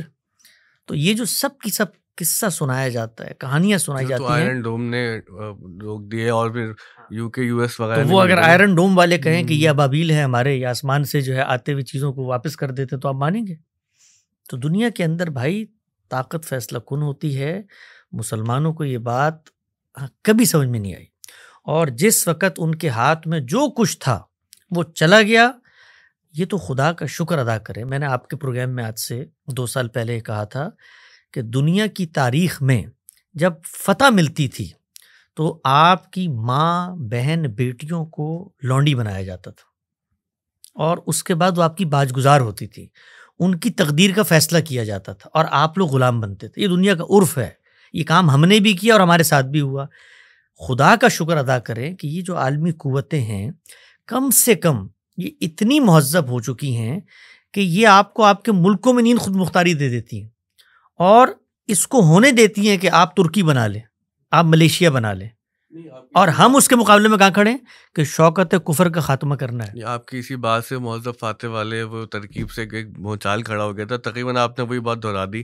لیکن اب سوال تو یہ ہے نا کہ آپ کے سامنے 80,000 مار دیے، 16,000 بچے مار دیے، اور کیسے کیسے مظالم ہوئے، حاملہ خواتین کے ساتھ کیا ہوا، چھوٹے چھوٹے بچوں کے ساتھ کیا ہوا.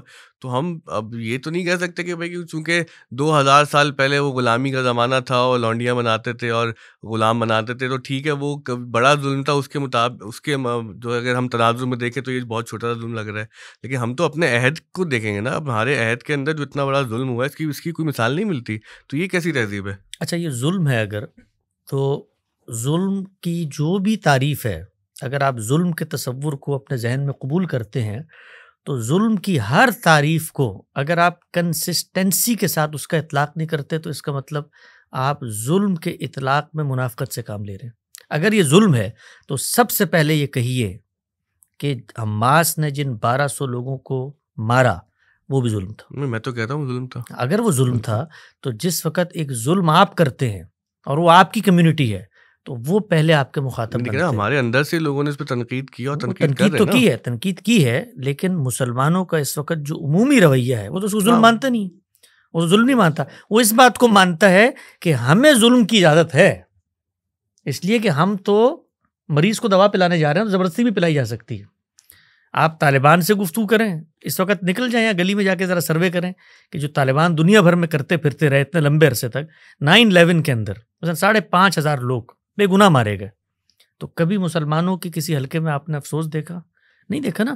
تو ہم لوگ استثناء موجود ہے کہ ہمارے عمومی رویے مسلمانوں کے یہی ہیں کہ ہم منتظر رہتے ہیں اور ہم ہر وہ ظلم جو کرتے ہیں اس کے بارے میں گفتگو ہی نہیں کرتے، اور جو ہم پر اس کے نتیجے میں ظلم ہوتا ہے تو بھائی میں تو اسرائیل کو جا کر تب بتاؤں نا کہ جس وقت وہ میری گفتگو سننے کے لیے بیٹھا ہوا وہ کہے کہ بھائی میں آپ کی گفتگو، ظلم تو وہ کر رہا ہے، اس میں کیا شک. ظلم جب کرنے پہ کوئی آ جاتا ہے تو عقل کا تقاضا یہ ہوتا ہے کہ بدماش سے، غنڈے سے اپنا دامن بچایا جاتا ہے، ظلم کا شکار نہیں ہوا جاتا. اگر وہ اتنا بڑا ظالم تھا یا آج آپ کو پتا چلا وہ ظالم تھا تو ظالم کو چھیڑنے کی کوشش مت کرو نا بھائی، کیونکہ بدمست ظالم کو چھیڑو گے تو وہ یہی کچھ کرے گا جو آپ کے ساتھ کیا. یہی سمجھانے کی کوشش کر رہے ہیں. آپ بھی گفتگو میں شامل ہیں، آپ تو پتہ نہیں کہاں نکل جاتے ہیں. اچھا ایک سوال دیکھیں نا، وہ آپ کی تاثراتی نوعیت کا ہے، وہ علمی بات نہیں ہے، مجھے پتا کہ علمی بات الگ انداز سے ہوتی ہے. آپ کے بارے میں یہ کہا جاتا ہے کہ اسرائیل کی مذمت نہیں کرتے.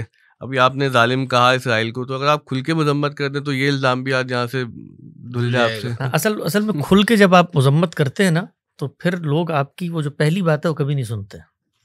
وہ کہتے ہیں، وہ اسی کو لیتے ہیں کہ یہ بھی وہی بات کر رہا ہے جو میں اپنے دل میں محسوس کرتا ہوں کہ پوری دنیا ظالم ہے اور یہ مسلمانوں کا خاتمہ چاہتی ہے. تو ہم تو اصل میں ظلم سے بچانا چاہتے ہیں بھائی آپ کو. یعنی غامدی صاحب نے اس کا بڑا اچھا جواب دیا پچھلے دنوں، ہم نے ان سے ایک سیریز کی ہے کہ بھائی آپ امریکہ کی مذمت کیوں نہیں کرتے. تو یہ جو مذمت، نوحہ خوانی، بھائی اگر تو یہ آیتیں جو پڑھی ہیں ابھی کہ بھائی خدا کا کوئی قانون نہیں ہے دفاعی جنگ کے بارے میں اور ہم تو بقا کی جنگ لڑ رہے ہیں، یا ہم تو اپنی عظمت کی جنگ لڑ رہے ہیں، یا مقدس مقامات کو بچانے کی جنگ تو خوشی کی بات ہے اگر شہادتیں ہوتی ہیں، اس کو ظلم مت کہیے. اس پہ خوش ہوئیے کہ اللہ تعالیٰ نے، کیونکہ اللہ کی رستے میں جب جنگ لڑی جاتی ہے تو اللہ تعالیٰ یہ کہتے ہیں کہ اس میں جو لوگ رخصت ہو جاتے ہیں ہم ان کو منتخب کرتے ہیں. اچھا بعض لوگ تو خوش ہو بھی رہے ہیں، مطلب میں تو سمجھ سے باہر ہو جاتا ہے کہ یار بچوں کی شہادت بھی کہتے ہوئے تھوڑا سا عجیب لگتا ہے کہ بچہ تو بس معصوم ہوتا ہے، وہ اللہ تعالیٰ کی محبوب مخلوق ہے، ان کے مرنے پر اس طرح کے باتیں کرنا کہ جی ہم نے تو بڑی فتح کر لی اور ہم نے اپنے کاز کے لیے دیکھیں کتنی عظیم قربانی دے دی. ہاں لیکن وہ جو عظیم قربانی ہے، اس عظیم قربانی کا حاصل اصول کیا ہوا بھائی؟ سوال یہ ہے. یعنی اس عظیم قربانی کے نتیجے میں اگر تو اسرائیل کو شکست ہوتی تو میں بھی اس عظیم قربانی پہ خوش ہو رہا ہوتا نا. نہیں ہوئی نا شکست. لیکن کیا یہ جنگ جو ہے یہ نتیجہ ڈیپینڈنٹ ہوتی ہے کہ بھائی اگر ہم جیت گئے تو ٹھیک تھے، ہار گئے تو غلط ہے؟ تو اور کیا ہوتی ہے؟ یعنی جنگ کرتے کیوں ہیں آپ؟ جنگ ہوگی ظلم اور عدوان کے خلاف، تو اگر ظلم و عدوان کا خاتمہ نہیں ہو رہا تو جنگ میں نے کوئی گیم کھیلنے کے لیے کی ہے. اب دیکھیں ایک بہت آبویس سوال کروں گا، یہ بہت سینسیٹیو سوال ہے، اب ظاہر ہے کہ ہم اس کو ذرا احتیاط سے جواب دے گا، بہت بڑے مسئلے بن جاتے ہیں. یہاں پر جب یہ بحث یہاں پہنچتی نا تو وہ پھر تذکرہ لازمی آتا ہے کربلا کا، حضرت امام حسین علیہ السلام کا، کہ بھائی کہ جی انہوں نے بھی تو پیش رفت کی اور وغیرہ وغیرہ. اس میں کیونکہ بحث ہے کہ وہ بھی جنگ نہیں کرنا چاہ رہے تھے، اس پہ مسلط ہوئی، کیا شرائط رکھی. تو یہ جب سوال یہاں پر آتا ہے آپ کے سامنے تو پھر آپ اس کا کیا جواب دیتے کہ بھائی وہ بھی تو نکلے ہی تھے نا. جس طرح میں دین پر عمل درآمد کرنے کا پابند ہوں، اسی طریقے سے صحابہ کرام بھی عمل درآمد کرنے کے پابند تھے، اسی طرح سے پیغمبر بھی اس پر عمل درآمد کرنے کا پابند تھا. دین نے ہمیں بتا دیا ہے کہ آپ ظلم اور عدوان کے خلاف اقدام کریں گے. اقدام کرنے کے کچھ حدود و شرائط طے کر دیے گئے ہیں. مثال کے طور پہ آپ کے سامنے ایک نظم اجتماعی ہے اور وہ استبدادی ہے، اور استبدادی ہونے کے بعد وہ کفر بواہ کا ارتکاب بھی کر رہا ہے، آپ کو جواز مل جاتا ہے. جواز ملنے کے بعد کچھ چیزیں دین نے طے کر دی ہیں. آپ اس چیز کا جائزہ لیتے ہیں کہ طاقت ہے، قدرت ہے، صلاحیت ہے، یہ طے کرتے ہیں کہ آپ کا ایک پیرلل نظم قائم ہو، کیونکہ آپ اقدام کر ہی نہیں سکتے. آپ کبھی پڑھیں 1857 میں جو جنگ آزادی جس کو آج آپ کہتے ہیں اور کتنا گلوریفائی کرتے ہیں آپ دیکھیں مسلمانوں نے لاکھوں کی تعداد میں قربانیاں دی. اسباب بغاوت ہند. اسباب ذرا سر سعید کی دلی کے اس منظرنامے کو دیکھیں کہ جب باغیوں نے 1.5-2 سال چلی ہے یہ جو انگریزوں کے خلاف ہم نے یہاں بغاوت کی تھی, تو دلی کے اندر جو باغی تھے, اگر یہ نظم حکومت ایک ڈمی ایک شیڈو گورنمنٹ نہ بنے تو ہوتا کیا ہے. خود مسلمانوں کی جان مال آبرو کے ساتھ کیا ہوا دلی میں, اس لیے کہ جب آپ اسلحہ کسی کو دے دیتے ہیں نا اور اس کی کوئی تنظیم نہیں ہوتی, اس کے پیچھے کوئی اتھارٹی نہیں ہوتی, تو وہ خود اپنی راہیں تلاش کرتا ہے. آپس میں ان گروہوں نے خود ایک دوسرے کی گردنیں ماری. دلی کے اندر کچھ تو خون کا بازار گرم ہوا, مسلمانوں کی املاک لوٹی گئی. کون لوگ تھے؟ وہی مجاہدین تھے جو انگریزوں سے لڑ رہے تھے. تو شرائط ہیں کچھ دین نے طے کی ہیں. آپ کو ایک پیرلل گورنمنٹ بنانی ہے جس کا ایک امیر ہوگا, اس کی اطاعت کی جائے گی, آپ سرحدوں پہ جائیں گے اور جانے کے بعد آپ اقدام کریں گے. تو مثال کے طور پہ سیدنا حسین کو اگر یہ محسوس ہوتا تھا کہ جو حکومت وقت ہے وہ استبدادی ہے اور وہ کھلے کفر کا ارتکاب کر رہی ہے, تو اس صورت میں ان کو یہ دینی جواز مل جاتا ہے کہ وہ سرحدوں پہ جائیں, ایک پیرلل حکومت تشکیل دیں اور اس کے بعد اپنی صلاحیت کا جائزہ لیتے ہوئے اقدام کر دیں. اور پھر اقدام کے بارے میں جو بھی معاملہ ہوگا وہ دیکھا جائے گا وقت کے ساتھ. لیکن ہم نے یہ دیکھا کہ جو کچھ انہوں نے کیا ہے یہ اس سطح کی کوئی بغاوت نہیں تھی, یہ اس سطح کا کوئی اقدام نہیں تھا. ان کو ایک علاقے کے لوگوں نے اپنی حمایت کا یقین دلایا ہے. وہ اس علاقے میں جا کر جائزہ لینا چاہتے تھے, اس سے زیادہ کچھ نہیں کرنا چاہتے تھے. جب وہ گئے ہیں, جو وقت کی حکومت ہے وہ تو اس جائزے کو بھی بغاوت پہ معمول کرے گی. اس نے وہی استبدادی رویہ اپنایا جو استبداد اپناتا ہے. لیکن اس موقع پر کیا ہوا, ان کا جو مکالمہ تاریخ کے اندر نقل ہوتا ہے کہ انہوں نے یہ کہا کہ میں تو اعلی کلمت اللہ کا جہاد کرنے جا رہا ہوں. جو 3 آپشن سامنے آئے ہیں وہ تو تاریخ کے دریچوں میں موجود ہے نا. تو ان کے اندر کوئی ایسی چیز نہیں تھی جس کو آج مسلمان اٹھا کے بات کر رہے ہوتے. اس میں تو یہ بھی مجھے سرحدوں پہ جانے دو, مجھے واپس جانے دو, یا مجھے اس جگہ پر جانے دو. یہ تینوں چیزیں ہیں. ان کے پاس جو دستاویزات تھے اس کے اندر کہتے ہیں کہ جی وہ قیدیوں کے نام تھے, وہ چھینے گئے, وہاں پر کیا صورت ہوئی, تاریخ کی بھول بھلائیاں ہیں, کیلو کال, ہمیں کچھ نہیں پتا کہ موقع کے اندر کیا صورتحال ہوئی. تو سیدنا حسین کا جو اقدام ہے وہ ایک پس منظر میں ہے. ان کے والد صاحب کا تنازع رہا اسی ڈائنیسٹی سے جن کے پاس اقتدار تھا. اس پس منظر میں 2 جنگیں ہو چکی تھیں, ان میں ہزاروں لوگ شہید ہو چکے تھے. ان کی انڈرسٹینڈنگ یہ تھی کہ اقتدار اہل بیت کے سپرد ہونا چاہیے.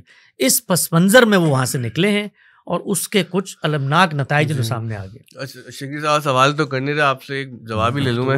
شکری صاحب کو موقع دیں گے تو سوال کریں گے. موقع نہیں, میں نے کہا بات پوری ہو. نہیں ویسے جب ان کو موقع لینا ہو تو پھر لازمی کرتے گئے. پچھلے ایک پوڈ کاسٹ میں انہوں نے جو کرنا تھا وہ کر دیا.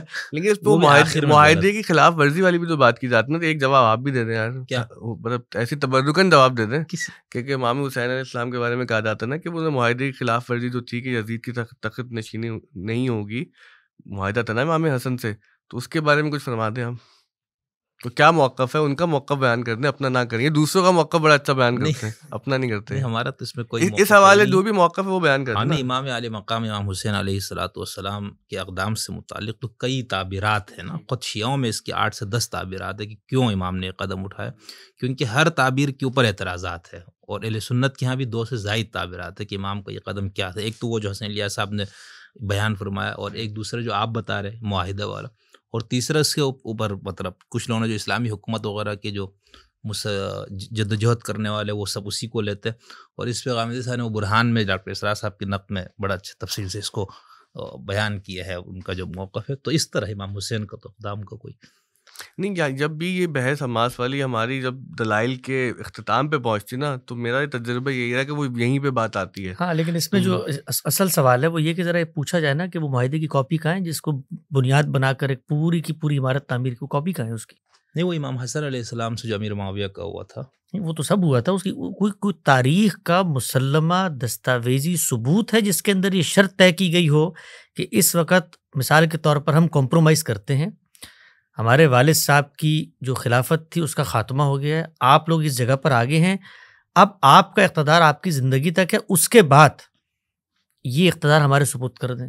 میرے لحاظ سے اگر سیدنا امیر معاویہ یہ معاہدہ کرتے یہ خود خلاف اسلام ہوتا. ان کو یہ حق ہی نہیں تھا کہ وہ اپنے بعد کسی کو اقتدار سپرد کرنے کا معاہدہ کر لیں. معاہدہ یہ نہیں تھا کہ ان کے جو ہے وہ معاہدہ پایا کہاں جاتا ہے؟ اس میں معاہدے میں یہ نہیں تھا کہ وہ اس کے بعد اپنے بیٹے میں سے میں تو دیکھیں معاہدہ تو یہ تھا نا. سوال سب سے پہلا سوال ہے، دیکھیں جس وقت ہم کسی چیز کو بنائے استدلال بناتے ہیں، اس بنائے استدلال کو میرے اور آپ کے درمیان مشترک پوائنٹ آف ریفرنس بننا چاہیے.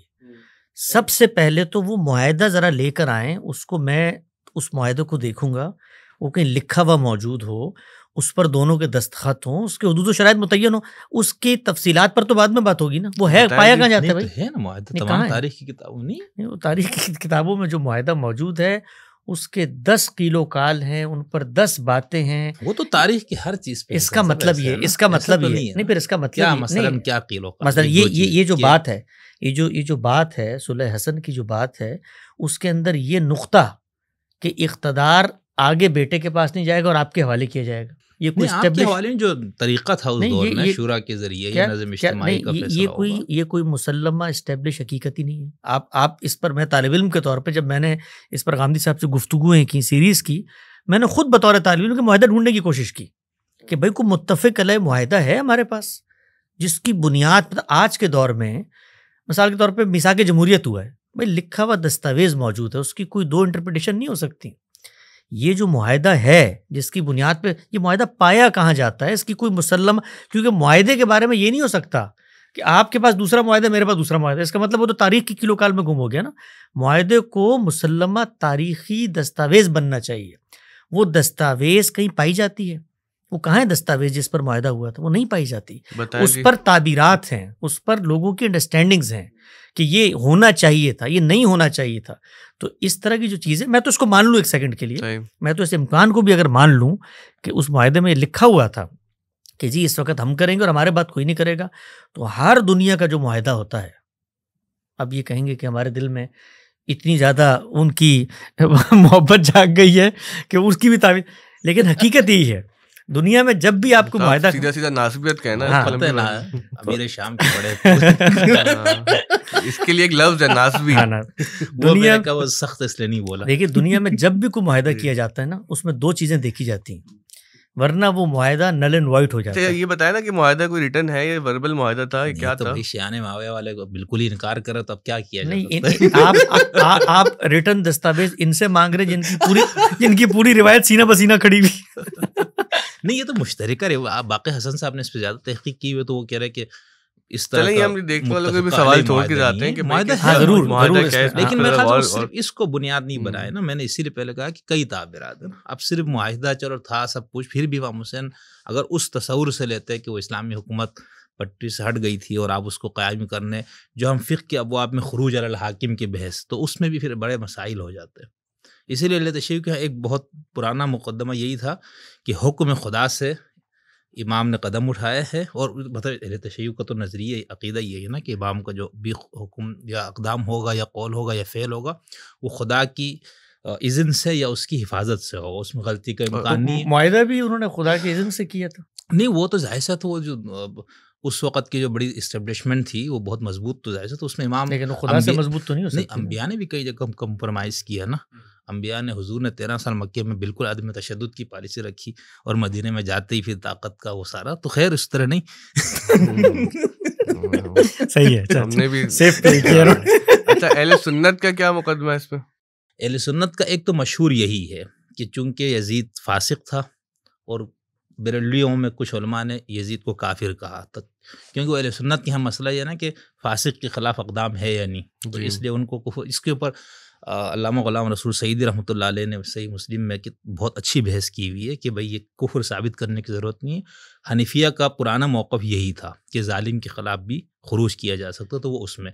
لیکن کچھ لوگ کہتے نہیں، وہ خروج کے بحث میں نہیں، امام حسین وہ جائزہ لینے یا اس طرح سے گئے تھے. اچھا، میں تفصیل سے یہ بات، میں بس ایک نقطہ بتا دوں کہ یہ دنیا کے اندر جو سیاسی معاہدات ہوتے ہیں ان کو ضرور سمجھنا چاہیے. اصل میں مسلمانوں کو اللہ تعالیٰ نے جس چیز سے سب سے زیادہ محروم کیا ہے وہ یہی سیاسی بصیرت ہے. آپ سیاسی معاملات کو، اس وقت بھی آپ اپنے ملک میں دیکھیں نا، سیاست نہیں ہوتی ہمارے یہاں، وہ حق و باطل کا مارکا ہوتی ہے.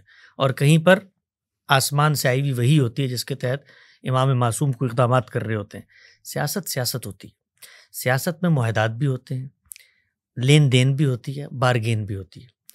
یہی معاہدات تھے جن کے تحت جس وقت صلح ہوئی ہے تو یہی اہل بیت ہیں جن کے وظائف مقرر کیے گئے ہیں. 5 ملین درہم دینار ان کو ملتے تھے اسی فاسق ظالم حکمران سے جس کے بارے میں آپ آج باتیں کرتے ہیں. وہ لیتے ہوئے تو ظاہری بات ہے وہ ظالم نے ان کا پورا حق اقتدار غصب کیا, تو اب اگر ادھر سے کچھ ملتا تھا تو ان کو اپنا حق مل رہا تھا نا, مطلب حق سے بہت کم مل رہا اگر یہ مان بھی لیا جائے. اچھا کیا حق ہے یہ, مطلب مثال کے طور پہ دینی لحاظ سے کون سا حق طے ہوا ہے جس کے تحت آپ کو پیسے ملے؟ حضور کی آل اولاد کے لیے جو نان نفقے کی ساری ذمہ داری, وہ تو بیت المال کی نان نفقے کی ذمہ داری تھی نا. جو معاہدے میں لین دین ہوئی ہے وہ سیاست کے اصولوں پر ہوئی ہے, وہ ایسا نہیں ہوئی ہے مثال کے طور پہ نان نفقے کے لیے آپ پیسے دے دیں. اس میں لاکھوں درہم دینار باقاعدہ جا کے وصول کیے جاتے تھے. اس میں اب انہوں نے بات کی اس کی ریسیونگ تاریخ میں ملتی ہے اس طرح سے جیسے اس کی ریسیونگ اسی طرح ملتی ہے جیسے معاہدہ ان کے پاس ہے. یعنی وہ بالکل یہی چیز ہے, باتیں نل اینڈ وائڈ ہو گئی. نہیں اصل میں تو یہ سب خدائی فیصلہ ہے نا, خدائی فیصلے میں تو انسان کا اختیار نہیں ہے. اب یہی قدم امام حسن علیہ السلام اٹھاتے تو ان کربلا پہلے ہونا تھا, چونکہ خدا نے طے کیا ہوا تھا یہ سارا کچھ, تو اس لیے بات میں. اور یہی قدم اگر سیدہ عائشہ کی شہادت کی صورت میں جنگ جمل میں سامنے آ جاتا تو یہ پوری کہانی ازواج مطہرات کی طرف سے پیش کی جاتی, جس میں دوسری طرف دوسرا فریق کھڑا ہوتا. اقدام تو ہوا تھا, 12-15 ہزار لوگ تو مر گئے تھے, سیدہ محفوظ رہیں, لیکن اگر ان کے ساتھ ہی ہو جاتا, جنگ تو ہوئی نا بھائی, نبی صلی اللہ علیہ وسلم کی زوجہ محترمہ کے ساتھ جنگ کا معاملہ تو ہوا, تو تیر اگر ان کے سینے میں لگ جاتا, امکانات تو موجود تھے, تو آج ہم دوسری تعبیرات کر رہے ہوتے. ایک آخری بس میں نقطے کی بات کر دوں معاہدے کے بارے میں, چونکہ آپ نے بات کی ہے. ہر سیاسی معاہدہ 1 منٹ کے لیے مان لے کہ یہ لکھا گیا تھا کہ جی اس وقت اقتدار ہمارے سپرد ہے, اس کے بعد ہم آپ کو دے دیں گے یا مشورے کے ذریعے جس کو بھی ملنا چاہے مل جائے. ہر سیاسی معاہدہ وہ حالات اور واقعات کا پابند ہوتا ہے. ہمارے یہاں تو یہاں پر ایک تعبیر مذاق بن گئی کہ وعدے قرآن و حدیث نہیں ہوتے. ہمارے صدر صاحب نے کہا تھا, آصف علی زرداری صاحب نے کہا تھا, مرد حر آصف علی زرداری صلی اللہ تعالی, یہ انہوں نے ایک بات کی تھی. یہ بات اگر آپ علی الاطلاق کہیں, اپنی ساری پچھلی باتوں, میرے مرشد سیاسی مرشد میں ایک بات کہنا چاہتا ہوں. یہ بات اگر آپ علی الاطلاق کہیں تو بظاہر لگتا ہے کہ یہ تو ایک شخص ایفائے عہد کے بنیادی اخلاقی تصور کی نفی کر رہا ہے. لیکن شاید آپ لوگوں کے لیے بات تھوڑی سی بھاری ہو, لیکن ہر دفعہ آپ کے پوڈ کاسٹ میں 1-2 بھاری باتیں کر کے میں چلا جاتا ہوں, پھر 2-3 سال بھکتتا رہتا ہوں. وہ یہ ہے کہ یہ بات اپنی حقیقت میں یا اپنے وزڈم میں ایک وزن اور ایک جگہ رکھتی ہے. مثال کے طور پہ میں نے آپ سے ایک وعدہ کیا, اب صورتحال یہ پیدا ہو گئی ہے کہ میں اس پر عمل درآمد کرنے کی پوزیشن میں نہیں ہوں, اور آپ آ کر مجھ سے ایفائے عہد کا اصرار کر رہے ہیں. تو یہ جو بات ہے, تو یہ بات یوں نہیں ہے کہ یہ مثال کے طور پہ کوئی پتھر پہ لکیر تھی جو خدا تعالیٰ کا لکھا. بھائی میں انسان تھا, میں نے اپنے حالات و واقعات میں آپ سے ایک معاہدہ کیا. یہ روز جو ہوتے ہیں معاملات قرض کے, ایک شخص کہتا ہے میں آپ کو 6 مہینے میں دے دوں گا, نہیں ہے نا پوزیشن, پیسہ نہیں ہے, کہاں سے دے؟ آپ جا کے اس کو حدیثیں سنائیں, وہ کہے گا بھائی حدیثیں سر آنکھوں پر نہیں دے سکتا. تو یہ جتنے معاہدات ہوتے ہیں, ان معاہدات کے اندر اگر یہ لکھا بھی گیا تھا, پہلا سوال تو میں اس پہ اٹھاؤں گا کہ اگر یہ لکھا گیا تھا تو غلط لکھا گیا تھا. کوئی حق نہیں ہے کسی حکمران کو کہ بعد میں آنے والوں کا فیصلہ کر کے جائے. جب وہ یہ فیصلہ نہیں کر سکتا کہ میرا بیٹا آئے گا, تو پھر اس کو یہ حق بھی نہیں ہے کہ وہ کسی اور کے حق میں فیصلہ کرے. یہ نہیں تھا معاہدہ کہ بھائی کس کو بنایا جائے گا, معاہدہ یہ تھا کس کو نہیں بنایا جائے گا. یہ تو ٹھیک تھا نا. نہیں, یہ بھی اگر وہ کرتا ہے, یہ تو ملوکیت کی بنیاد رکھی جاتی تھی. دونوں باتیں کہی جاتی ہیں معاہدے کی جو روایتیں ہیں اس میں, دونوں باتیں کہی, یعنی دونوں ورژن ہیں. ہاں, اس لیے کہ اب جب معاہدے کو آپ پڑھیں گے انشاءاللہ پوڈ کاسٹ کے بعد, تھوڑا سا ماحول کو لائٹ کرنے کے لیے میں آپ کو شعر سناتا ہوں, وہ مرد حر صاحب والے مسئلے پہ, اور کسی مسئلے پہ نہیں سنا رہا میں, کہ تیرے وعدے پر جیے ہم تو یہ جان جھوٹ جانا کہ خوشی سے مر نہ جاتے اگر اعتبار ہوتا. اچھا یہ دیکھیں, گفتگو میں اس لیے کھل کے کر رہا ہوں کیونکہ پہلے مجھے لگتا تھا کہ ہمیں یہ باتیں نہیں کرنی چاہیے, لیکن میرا تجربہ یہ ہے کہ جو ہماری نوجوان نسل ہے نا, وہ انہی باتوں کے زیر اثر ایسے رستوں پر نکل جاتی ہے جو ان کے لیے بھی بہت نقصان دہ ہوتے ہیں, ان کے گھر والوں کے لیے بھی نقصان دہ ہوتے ہیں. آپ نے, ہم نے سب نے اپنے معاشرے میں وہ نوجوان دیکھے ہیں کہ جو گمراہ ہوئے ان قسم کے نعروں اور اس قسم کے بحثوں میں, اور انہوں نے بہت انتہائی اقدام اٹھایا اور جو بہت ہی مہلک ثابت ہوئے. سوال جو میں کرنا چاہ رہا ہوں وہ جہاد کے متعلق ہے آپ سے نا، کیونکہ یہ ساری بحث کہیں نہ کہیں اس جہاد والے مسئلے سے جڑی ہے. آپ لوگوں کے فکر پر اگین ایک یہ چارج ہے کہ بھئی آپ لوگوں نے جہاد کو تقریباً معطل ہی کر دیا ہے اور بالکل لوگوں کو ایسا سبق سکھا ہم تو دیا کر رہے ہے ہیں، مولویوں کے خلاف روزانہ جہاد کرتے ہیں. ہماری تو پوری فکر ہی جہاد ہے. ہم نے تو جہاد کو ترک کیا، ہم تو ہر وقت جہاد میں، بلکہ ہمارے تو دفاعی جہاد ہے. ہمارے تو لوگوں کو پکڑ کے تو ہمارے یہاں تو جہاد پہلے دن سے جاری ہے. ہمارے تو اکابرین کو ہم نے تو وہ بنیادیں رکھ دی ہیں کہ مخاصمت کی، کہ اب ہمارے ساتھ تو ہر وقت جہاد ہوتا رہے گا. ہمارے تو اکابرین نے ہجرت کی ہے اس جہاد کی وجہ سے، شہادتوں کے نذرانے پیش کی، تو جہاد ہم نے ترک نہیں کیا. نہیں وہ شہادتوں والی معاملہ وہ تو بالکل سیریس مسئلہ ہے، لیکن یہ کہ وہ آپ کی ہجرت پر بھی لوگ سوال اٹھاتے ہیں کہ وہ رجانا نہیں وہ کیا ہے عربی کا مقولہ ہے، کل شیء یرجو الی اصلہ، کہ یہ تو اردو کا بھی ہے، پہنچی وہیں پہ خاک جہاں کا خمیر تھا. پنجابی میں بھی وہ تو آپ پہ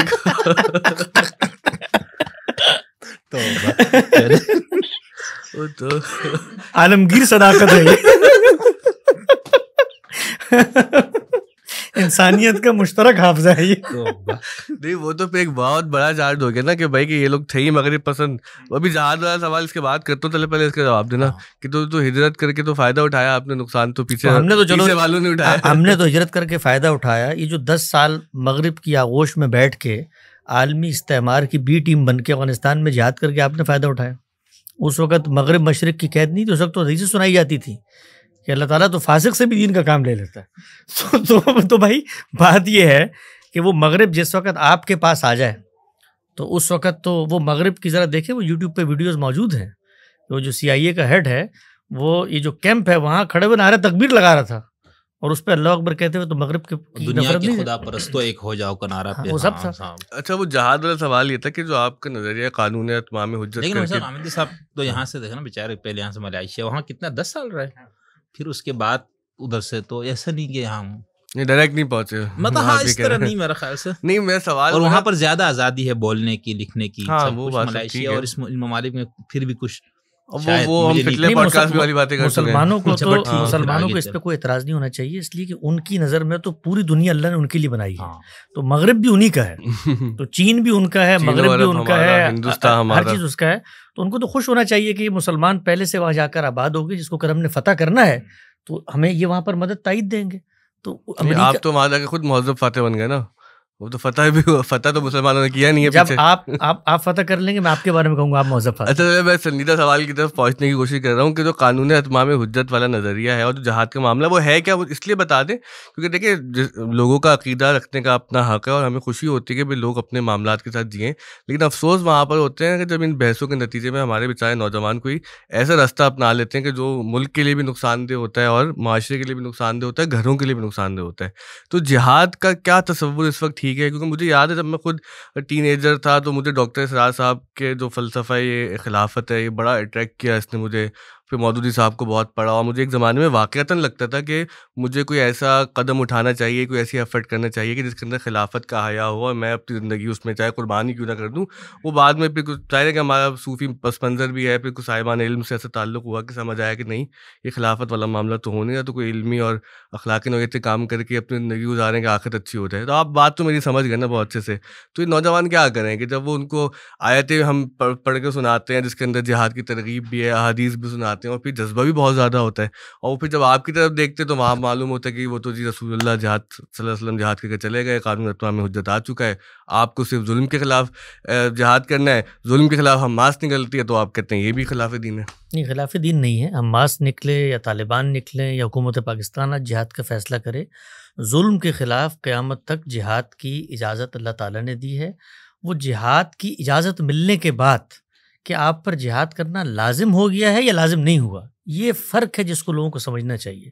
یعنی یہ پوری کی پوری بحث اس دائرے کی ہے ہی نہیں کہ آپ کے پاس اس اقدام کا استقرار حق ہے یا نہیں. ابھی ہے نا استقرار حق، آپ نکلیں. اس وقت جو بڑا ظالم آپ کو نظر نہیں آتا وہ آپ کے پڑوس میں بیٹھا ہوا ہے، سی پیک.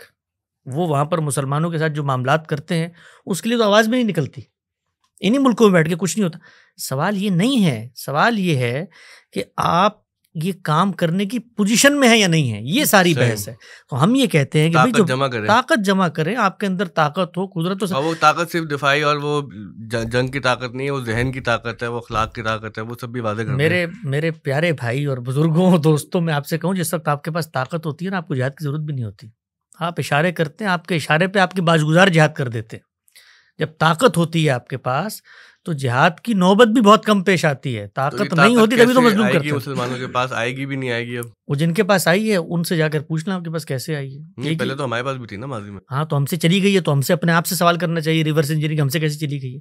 بھائی دنیا کے اندر اس وقت، میں نے پچھلے دنوں بھی کہا تھا، امریکہ کو آپ 1000 گالیاں دیں، ٹھیک ہے نا، جو کچھ کہنا چاہتے ہیں کہیں.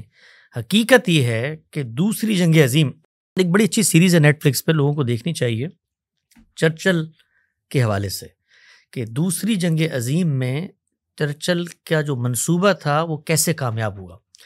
آپ اس کو دیکھیں، انہوں نے چرچل کی زندگی کے مسلمہ تاریخی حقائق کو سامنے رکھ دیا. اور اس وقت امریکہ کے اپنے اندر جو بڑے کلاسیفائڈ ڈاکومنٹس تھے وہ پبلک ہو گئے. اس پورے عہد کی تاریخ آپ کے سامنے ہے. یعنی یہ طے تھا، یہ دیوار پہ لکھی ہوئی حقیقت نظر آ رہی تھی برطانیہ عظمیٰ کو کہ ہماری شکست ہونے والی ہے.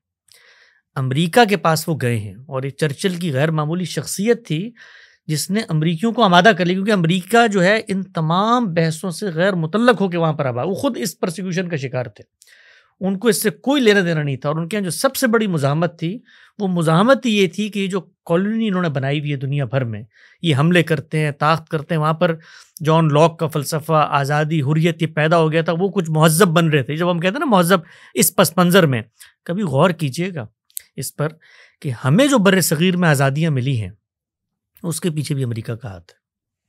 جس وقت یہ چرچل وہاں گئے ہیں اور وہاں جا کر انہوں نے مدد امداد طلب کی ہے، کیا کیا چیزیں منوائی ہیں امریکیوں نے برطانیہ عظمیٰ سے. اس میں بڑی اہم چیز ہے کہ آپ نے اس شرط پہ ہم مدد کر رہے ہیں کہ یہ جو کالونیاں بنائی ہوئی ہیں دنیا بھر میں، ان کا خاتمہ کریں گے. اور وہ مدد کرنے کی پوزیشن میں کیسے آئے؟ اس لیے کہ انہوں نے 200 سال اپنے اوپر محنت کی. میں جس شہر میں رہتا ہوں نا، اس کا نام ہے ڈیلس، اس کے ایئرپورٹ کا نام ہے DFW، Dallas Fort Worth airport. Airport بیچ میں ہے، ایک طرف ڈیلس ہے، ایک طرف فورتھ ورتھ ہے. فورتھ ورتھ وہ جگہ ہے کہ جہاں پر جہاز سازی ہوتی تھی. دوسری جنگ عظیم کے پورے دورانیے میں امریکہ نے 3 لاکھ جہاز بنا کر ان قوتوں کو دیے. 3 لاکھ جہاز بنا کر. اس زمانے میں کہا جاتا ہے کہ امریکہ کے ہر گھر اس جنگ کے دفاعی سامان بنانے میں لگا ہوا تھا. اتنا ان کے پاس مال تھا. ٹریلینز آف ڈالر اس زمانے میں انہوں نے دیے، اپنے GDP کا بڑا حصہ دے دیا. وہ دینے کے بعد وہ عالمی فاتح بنا ہے. وہ عالمی فاتح ایک دن میں نہیں بنا، اس کے پیچھے تصور ہے. لوگوں کو خود مختاری دی ہے، وہاں پر جمہوری روایات پروان چڑھی ہیں، قانون کی حکمرانی کی بات کی گئی ہے. اس سے معیشت مضبوط ہوئی ہے، انوینشن ہوئی ہے، علم اور اخلاق میں بہتری پیدا ہوئی، اس سے طاقت ملی ہے. وہ طاقت آج فیصلے کر رہی ہوتی ہے. آپ کو فیصلے کروانے ہیں نا. آپ کا جہاد اللہ تعالیٰ نے کہا قیامت تک جاری رہے گا. وہ بھائی طاقت حاصل کر کے جہاد کر لو نا یار. یعنی یہ تو کہیں اللہ نے نہیں منع کیا کہ طاقت، لیکن طاقت حاصل کرنے میں چونکہ محنت کرنی ہے، اس میں عمریں لگیں گی. یہاں تو آپ جائیے. مجھے ایک زمانے میں یاد ہے، ایک لڑکا یہاں اسی آپ کے محلے کے قریب ایک والد صاحب لے کر آئے، برطانیہ سے پڑھ کے آیا ہوا تھا، بڑا جدید پڑھا لکھا، اور اس کے جسم پہ ٹیٹوز تک موجود تھے، لیکن دینی لحاظ سے تبدیل ہو گیا. تو وہ جہاد پہ جانا چاہتا تھا. یہ پاکستان کے قبائلی علاقوں میں جو جہاد ہو رہا ہے. تو میری اس سے گفتگو ہوئی، بات چیت ہوئی. تو میں نے اس کی پہلے وہی تقریر سنی جو دنیا بھر میں کی جاتی ہے، مسلمانوں کو مظلومیت ہے، اور مغرب کی قید میں اگر ایک عورت ہو تو مشرق سے مغرب تک فلاں عالم نے لکھا ہے جہاد فرض ہو جاتا ہے، اور یہ اور وہ، اور جہاد ماضی یوم القیامہ، سب اس نے کہانی اور سب کچھ اس نے سنایا. تو سنانے کے بعد میں نے اس سے پوچھا، یار آپ کے تو ماشاءاللہ بہت زیادہ علم اور مطالعہ ہے، کیا کبھی آپ نے جہاد سے متعلق قرآن مجید کی ہدایات کو پڑھا ہے؟ یعنی کبھی قرآن مجید کھول کے دیکھا ہے کہ جس میں اللہ تعالیٰ یہ کہہ رہے ہیں کہ اپنے ہاتھ کو قتال سے روکے رکھو. ابھی یہ اگر آپ دیوبندیت میں تھے، ادھر آ گئے تھے؟ میں اس وقت برزخ میں کھڑا ہوا. میں نے کہا دیوبندیوں کو لگتا تھا میں دیوبندی ہوں اور ان کو لگتا تھا میں ان کے ساتھ ہوں. ٹھیک ٹھیک. وہ کیا تھا، کچھ مسلمان ہوں کچھ منافق ہوں، اپنے ماحول کے مطابق ہو. تو اس کی یہ صورتحال تھی. تو اس کو میں نے کہا تم نے قرآن مجید پڑھا یار اس بارے میں؟ یعنی اللہ تعالیٰ جب یہ کہہ رہے ہیں کہ اپنے ہاتھوں کو روکے رکھو اس وقت قتال سے، تو اس وقت اگر آج کے دور کے مسلمان ہوتے، اللہ میں سے لڑ رہے ہوتے بنی اسرائیل کی طرح. یہ کیا بات کر دی آپ نے؟ مطلب یہ کہ یہ تو بزدلی کی علامت ہے، اپنے ہاتھوں کو روکو. بھائی ہم نے تو آگے مر جانا، ہم تو آخرت کے لیے جی رہے ہیں. اللہ کہہ رہے ہیں ہاتھوں کو روکے رکھو. تو یہ جو ہم بسا اوقات یہ اللہ پر چھوڑ رہے تھے. مجھے ایک لطیفہ یاد آ رہا ہے, کل بھی ان سے گفتگو ہوئی. وہ ایک زمانے میں ایک خاتون اپنے شوہر کو غامدی صاحب کے پاس لے کر آئیں اور ان سے انہوں نے کہا کہ یہ ہر چوتھے روز تبلیغ میں چلے جاتے ہیں, کبھی دیکھو چلہ کبھی سروزہ, پیچھے کی کوئی فکر ہی نہیں ہے ان کو. تو غامدی صاحب نے ان سے گفتگو کی, ان سے بات چیت کی, ان سے پوچھا کہ بھائی آپ کیا روز اٹھ کے چلے جاتے ہیں, پیچھے کا کیا ہوگا؟ انہوں نے کہا پیچھے کا اللہ حافظ ہے. تو غامدی صاحب نے کہا یہ اللہ اپنے کام کے لیے تو آپ کو لے کے جا رہا ہے اور پیچھے اللہ خود بیٹھ جائے گا. یعنی اللہ کا اپنا کام آپ کو نکالے بغیر نہیں ہوتا اور پیچھے اللہ کے حوالے. تو ہمارے ہاں یہ جو صورتحال ہے, ہم اللہ کا کام کرنے جا رہے ہیں اور پیچھے اللہ کے حوالے کر کے جا رہے ہیں کہ اللہ فتح دے. فتح و شکست کے کچھ دنیا میں مسلمات ہیں, وہ اللہ تعالیٰ کی جب تائید آئی ہے نا. اب یہ دیکھیں, لوگ دیکھتے نہیں ہیں, قرآن مجید کو پڑھتے نہیں ہیں کہ اللہ کی تائید بدر کے اندر آئی ہے, فرشتے قطار اندر قطار اترے ہیں, صحابہ کے اقدام کو وہ کہتے ہیں کہ قتال زمین پہ ہوا ہے لیکن کیا آسمان والے نے ہے, اور مچھلیوں کے ڈھیروں کی طرح ان لوگوں کی لاشیں وہاں پر پڑی ہوئی تھی.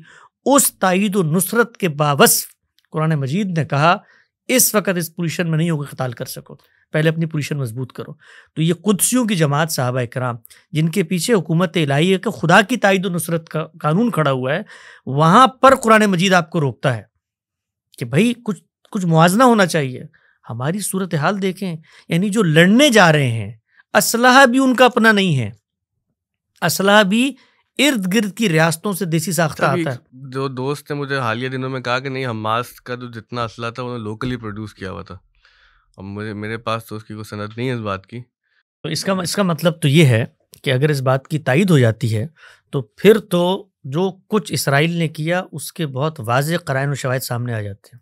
یہ چیز کہ حماس ایک پولیٹیکل جدوجہد ہے, لوگوں نے اس کا انتخاب کیا ہے, وہ تو اس خطے میں رہتے ہیں, اس کا مطلب وہ تو برسر جنگ تھے.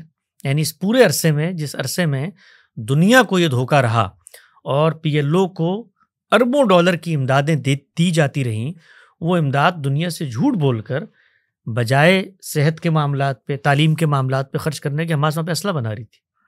اگر یہ نیریٹو ہے تو بھائی پھر تو آپ کی جنگ ہے نا, پھر تو اگلا آئے گا. یعنی آپ اگلے سے لڑنے کے لیے اسلحہ بنائیں اور اگلا جب بارود آپ پر پھینکے تو ظلم ہو گیا آپ کے اوپر. تو وہ اسلحہ کس لیے بنا رہے تھے؟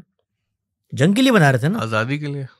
ہو گئی آزادی, اچھی بات. آخری سوال ہے کوئی آپ کے پاس؟ ہاں نہیں, اس میں ایک مجھے غلط الجھن ہو رہی, ہو سکتا ہے کسی سننے والے کو بھی ہو, تو ایک وہ میں سوال کروں. لیکن اس سے پہلے آپ نے یہ چائنا کی 2 مرتبہ مثال دی اور ایغور کے مسلمان, یہی ایغور بیگر کہتے ہیں انگریزی میں, اردو میں ویسے کہتے ہیں. ہاں, تو وہ اس پہ یہ بھی کچھ لوگوں کا یہ کہنا ہے کہ یہ بھی امریکہ کا پروپیگنڈا ہے اور ایسا کچھ نہیں ہے. تو ہم تو بہرحال ہم تو اللہ کا شکر ہے اس طرح کی چیزوں کو اتنا مطلب کسی اس تناظر میں دیکھ نہیں سکتے. تو وہ گزشتہ سال ہمارے اسرار مدنی صاحب وہ پورے یہاں سے علماء کے ایک وفد لے کر گئے تھے اور پورا انہوں نے دورہ کیا. چین گئے تھے وہ. ہاں, تو میں نے ابھی اسرار صاحب سے اس پہ 2-3 بار درخواست کی کہ ہمارے سے اس پہ گفتگو کرے, کیونکہ یہاں پر لوگوں میں بہت, تو انہوں نے جو ویڈیوز وغیرہ مجھے دکھائی اور جو سارا رپورٹ بھی انہوں نے, تو اس میں تو ایسا کچھ نہیں تھا, بلکہ چائنی حکومت خود ان کو مدرسے بنا کے ان کے تمام وظائف سرکار خود دے رہی تھی ان کو. اور جو چائنا میں جو مفتی اعظم ہے اس اور مسلم اور جو تمام اداروں کو چلا رہے ہیں, وہ کمیونسٹ پارٹی کا اس علاقے کا جو ہے نا وہ بھی ہے, کیا کہنا چاہیے, جنرل سیکریٹری اس طرح کی. تو گویا آپ کی نظر میں اس دور کا مہذب فاتح جو ہے وہ چین ہے؟ نہیں, چین تو فاتح ہے ہی نہیں نا, وہ تو سر وہ تو بننے کے عمل میں بھی نہیں, وہ مہذب انسان ہے, کاروبار کرتا ہے وہ, وہ ان چکروں میں نہیں. یہ میرے علم میں ہے, یہ جو انہوں نے بات بتائی ہے یہ میں نے پڑھی ہے, اور میں خود براہ راست کچھ ایغور مسلمانوں سے ترکی میں ملا ہوں اور ان سے وہاں کی صورتحال کو میں نے جانا ہے. اور دلچسپ بات میں آپ کو بتاؤں کہ وہ اردو جانتے ہیں, اور وہ اس لیے اردو جانتے ہیں کہ وہاں پر حکمت کی بہت تعلیم, جو ہمارے طب ہے نا, قدیم یونانی حکمت, اور اس کی کتابیں چونکہ اردو میں ہیں تو ان حکماء کو اردو پہلے سکھائی جاتی ہے. تو میری اردو میں ان سے تبادلہ خیال ہوا, ترکی میں بڑی تعداد وہاں پہ گئی ہے. تو ان کا کہنا یہ تھا کہ کچھ جگہوں پر بالکل وہی معاملہ وہ جو ہمارے ملکوں میں ہوتا ہے, پراکسی کے انداز میں کچھ جہادی مائنڈ سیٹ کی طریقے پیدا ہوئی ہیں, تنظیمیں تھیں بڑی, اور انہوں نے کچھ وہاں پر وہی خواب دیکھے جہاد کے جو اس وقت باقی لوگ دیکھ رہے ہیں. تو ان کو انہوں نے ٹھکانے لگایا اور پھر سد ذریعہ کے اصول پر, پریکاشنری میجر پر, مسلمانوں کی ان چیزوں پر انہوں نے ایک نظر رکھی.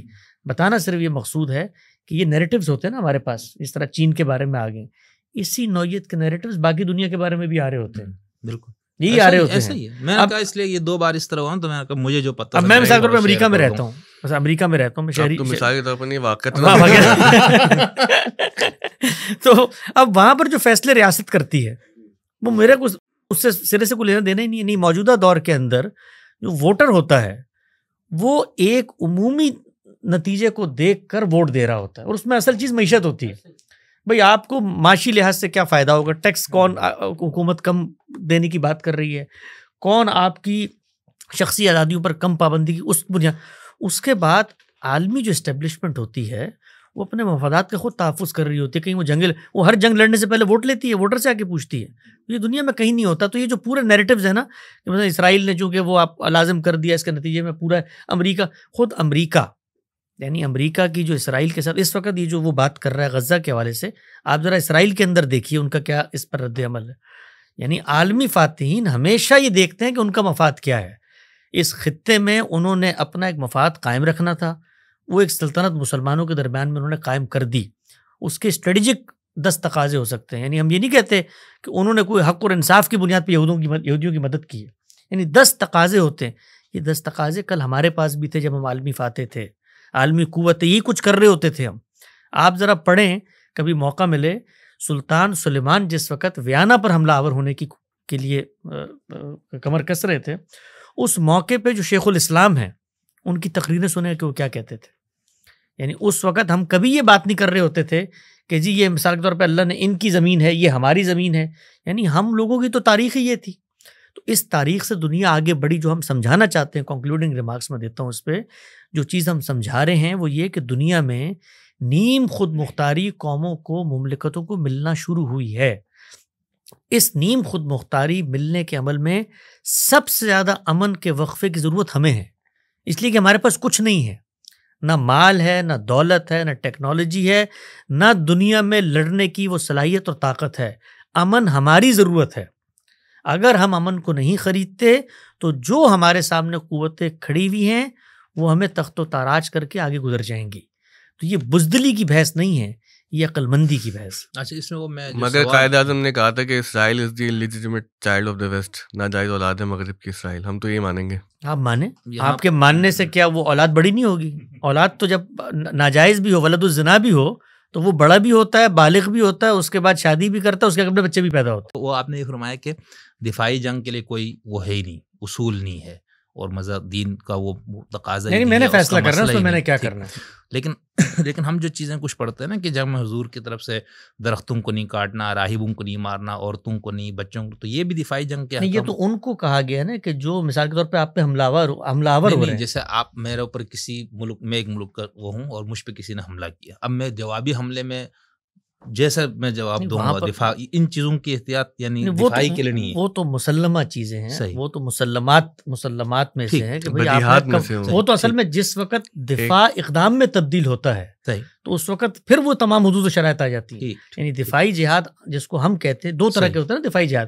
ایک یہ ہے کہ آپ کو پریکاشنری طور پر اپنے دفاع کے لیے اقدام کرنا پڑ گیا، یعنی آپ کو یہ ایک پوٹینشیل خطرہ تھا کہ اگر میں نہیں کروں گا تو یہ کر دے گا. تو یہ اصلاً اقدام ہے. یہ اقدام جب بن جائے گا تو اس میں آپ کو یہ سب چیزیں دیکھنی ہیں، کیوں آپ تو اقدام کرنے جا رہے ہیں نا. اس میں آپ کو دیکھنا ہے آپ کی طاقت کیا ہے، صلاحیت کیا ہے، کیا اس کے اقدام کے نتیجے میں آپ اپنی بقا کا تحفظ کر سکتے ہیں، اقدام کر کے کر سکتے ہیں. تو یہ اجتہادی فیصلہ ہے. کوئی شخص یہ سمجھتا ہے کہ مجھے پوٹینشیل خطرہ ہے اس سے اور یہ کل میرے گھر پہ حملہ آور ہوگا، میں آج پتھر لے کے پہنچ جاتا ہوں. تو اگر آپ یہ نظریہ رکھتے ہیں تو پہنچ جائیں، وہ پتھر ہو سکتا ہے آپ کے منہ پہ لگے، ہو سکتا ہے اس کے منہ پہ لگ جائے. آپ نے فرمایا کہ اجتہادی فیصلے اور ایک اجر تو ملے گا. نہیں، اجر تو میں ان لوگوں کے لیے سچی بات یہ ہے کہ جو اس معاملے میں آئے ہیں ان کے لیے، جس طرح غامدی صاحب کا بڑا مشہور فقرہ ہے کہ ان کی عقل پر ماتم اور ان کے جذبوں پہ رشک کرتا ہوں میں. یعنی جذبوں پہ رشک کی تو داستان عظیمت اس وقت لکھ ڈالی ہے ان لوگوں نے، جانوں کی قربانیاں دے دیں، لڑ رہے ہیں، غلیلوں سے لڑ رہے ہیں. لیکن عقل مندی دیکھنی ہوتی ہے کہ آگے اگر بدماش ہے، غلاظت کا جھاڑو لے کر کھڑا ہوا ہے تو دامن بچا کے آدمی نکلتا ہے. تو ان لوگوں کی قربانی کا کبھی ہم مذاق نہیں اڑاتے، نعوذ باللہ من ذالک. کبھی یہ نہیں کہتے کہ وہ لوگ، بھائی ان لوگوں نے تو ایک چیز جس کو یہ مذاق تو میں اس خودکش بمبار کے بارے میں اڑانے کو تیار نہیں جو بے گناہ مسلمانوں کو مار دیتا ہے. کبھی نہیں اڑاتا میں اس کا مذاق. اس کا ایک جذبہ ہے، اس کی ایک سوچ ہے، وہ غلط ہے، اس سے نقصان ہو گیا، لیکن اس کا معاملہ اللہ کے سپرد ہے، اپنے عذر وہ پیش کرے اللہ تعالیٰ فیصلہ. اچھا، اس میں عزیمت اور رخصت والی بھی کوئی بحث نہیں ہے نا؟ کچھ لوگ مجھے یہ بھی کہہ رہے تھے پچھلے دنوں کہ وہ ایک عزیمت ہوتی ہے، رخصت ہوتی ہے. وہ ڈاکٹر زبیر صاحب نے لکھا ہے. تو وہ چلیں وہ بحث چھوڑ دیتے ہیں اگلے پوڈ کاسٹ کے لیے. بہت شکریہ, آپ لوگوں نے بہت وقت دیا اور بات چلتی گئی اور بہت سی باتیں ایسی ہو گئیں جو ہمارے ذہن میں پوڈ کاسٹ سے پہلے نہیں تھی. امید ہے کہ آپ لوگوں نے دیکھا ہوگا, آپ جو رائے ہوگی اس کا اظہار کریں گے, اور ہم چاہتے ہیں کہ اس پلیٹ فارم سے مزید موقف بھی سامنے آئے, مزید لوگ اپنی آراء پیش کریں, اور جو بھی آپ کا موقف ہے وہ انشاءاللہ ہم سنیں گے. بہت شکریہ.